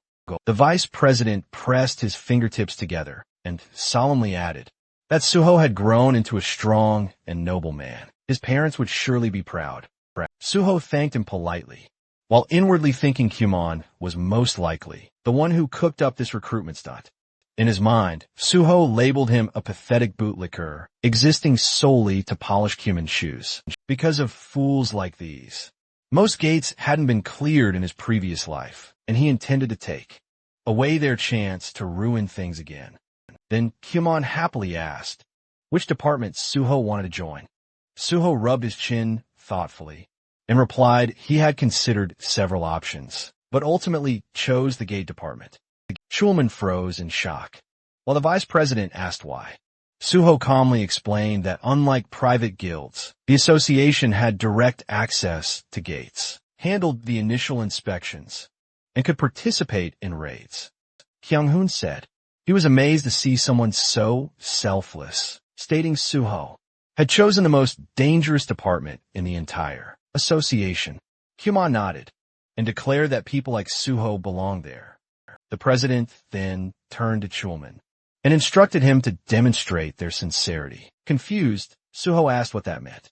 Kyung-hoon replied that if Suho was so determined to end the portals, then he should be given a selection of actual gates to clear, since the association had many available. Chulman nearly choked on his breath and reminded the president that those gates were either sealed or extremely deadly. But before he could finish the sentence, Suho happily said that it sounded perfect. Chulman tried again, to reason that it was incredibly dangerous. But Suho clenched his fist and declared with excitement that he would clear the gates. That presented the greatest threat to humanity. Kyung-won confidently replied that this was exactly what he expected from Suho. Still in shock, Chulman called out to the president, but the man coolly asked if there was a problem. Cracking under pressure, Chulman bowed his head and claimed everything was fine, assuring them he'd prepare what was needed. Kyung-won then told Suho to get ready to clear the portals. Suho thanked him politely, while Chulman glared downward. He knew that, for these unawakened executives, the deadliest gates were nothing more than mere toys. That's why he utterly despised leaders who had never once stepped foot inside a gate. They had zero idea how truly catastrophic the danger was. Countless hunters had already perished, attempting to clear those portals. And yet these two were willing to send Suho to his almost certain death. While Chulman clenched his jaw in frustration, Suho simply smiled calmly, already knowing exactly what was waiting inside those sealed gates. Chulman leaned toward the president and whispered something Suho immediately understood. These two were only thinking about profit, not caring how many hunters died, as long as the raid succeeded and the association gained influence. Human lives were utterly irrelevant. Kyung-won looked at Suho again and asked what rank he planned to achieve during the exam. Suho smiled and answered that he intended to take the level 5 test by the end of the year. Kyung-won asked if he knew how difficult that exam was. Suho answered that reaching that rank would give him more opportunities, and that he planned to join a guild to gain experience. In the meantime, Kyung-won raised his hand and said, that was an excellent idea. Experienced applicants were preferred. He then asked how long private guild contracts usually lasted. Suho said the length wasn't his priority. Gaining real field experience was. If a guild fulfilled his requirements, he would stay until it was time for the exam. In the association, Kyung-won yawned and said he hoped Suho could find such a place. Smiling to himself, Suho thought if the president agreed to such terms, then joining Nexus would be a real possibility. He sensed a golden opportunity to bridge the gap between Nexus and the association. Suddenly, the door opened and someone announced, "Peace, young girl's arrival." Suho's expression immediately stiffened. Pai entered, exuding confidence, and joked that his bosses were savoring something delicious. Without him, he then stopped, noticing Suho sitting there. A wide grin stretched across his lips. He politely turned to leave, but Kyungwon quickly told him stay, pointing at Suho and introducing him as the hunter, who had successfully cleared the test tower. Pai tried desperately recalling the name, then suddenly exclaimed he remembered a laugh, escaping him as he said it was incredible to meet him, and extended his hand in greeting, introducing himself as the chief of the special department. Suho shook it firmly, introducing himself as On Suho. They exchanged a few polite compliments, though Suho's smile remained subtly sharp. Once seated, Hyun-woo raised his hand and informed Pai that Suho intended to attempt the level 5 exam. Pai blinked in genuine shock, stating it would be an extremely difficult feat. Suho simply stated he wanted to try anyway. Pai stared at him, utterly stunned. Then, one of the executives added that the association planned to grant Suho access to the notorious sealed gates, since he claimed he could clear them all. Pai froze, his eyes wide with disbelief. He then mumbled something under his breath, covering his mouth in utter disbelief. While looking worriedly at Suho, he asked if Suho was genuinely sure, because those particular gates were exceptionally dangerous. Suho noticed the clear anxiety etched on Pai's face and found it, strangely, quite amusing. He replied that he was perfectly well aware of the danger. Still uneasy, Pai crossed his arms and admitted he couldn't stop Suho, even if he desperately wanted to, but he sincerely hoped things would proceed smoothly. Suho silently acknowledged that Pai, indeed, was a true hunter, someone who truly valued burgeoning talent. His expression showed genuine concern, not just for Suho himself, but for the potential loss of someone so promising. He might just die for nothing. Pai then added, if Suho wished to join his special department, he'd personally take him under his wing. Sumon immediately shot a finger up and warned Pai not to poach. Suho had already chosen the gate department. Pai asked why, and Sumon replied that Suho wanted to destroy all gates and have priority access to them. Pai nodded slowly, now understanding. He said if that was all that mattered, his department could also support him. Turning his head, he smiled at Chulman and asked for confirmation. Chulman, looking disheartened, simply nodded, with hands on his hips. Pai commented that if Suho passed the level 5 exam, his relationship with Chulman might just become rather complicated. Facing the young hunter, he added that they could discuss all of that after the exam. But for now, he sincerely wished Suho success. Suho thanked him politely, privately thinking, what a sly fox. Suho quietly glanced at Chulman, already realizing that if he passed the exam, he would outrank him, and that alone would put Chulman in a painfully awkward position. Suho let out a subtle sigh. That was exactly why dealing with Chulman felt so complicated. He didn't want the man to feel cornered or overshadowed. After the meeting ended, the two walked side by side down the long corridor. Chulman kept his gaze fixed on the floor, shoulders low with worry. Suho stole another look at him before finally asking if he was troubled by Chief Pai's earlier words. Chulman admitted that, of course, he was, but he knew better than anyone how talented Suho was. But even with that ability, clearing a sealed gate was beyond dangerous. With a serious tone, he told Suho to be extremely cautious and said he could personally speak to the president, so the association would provide as much support as possible. Suho looked at him with genuine appreciation and said he truly valued that concern. But Chulman wasn't just being polite. He was dead serious. He reminded Suho he'd only recently become a hunter, warning him again that sealed gates were far from ordinary.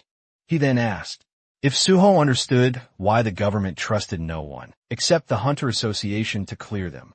Suho calmly replied that even top-tier guilds were rarely allowed in the sealed gates due to strict national safety protocols. Chulman stopped dead in his tracks and looked at him confused, asking why he would still insist on going. Suho simply answered he was absolutely confident he would succeed. He told him everything would turn out just fine. Then, with a faint smile, Suho mentioned that among the sealed gates managed by the association, there was one called Nameless Sword. Chulman instantly stiffened and said, that gate, it's among the most dangerous in existence. Suho's expression didn't change. He just smiled a little wider and said he already knew how to clear it.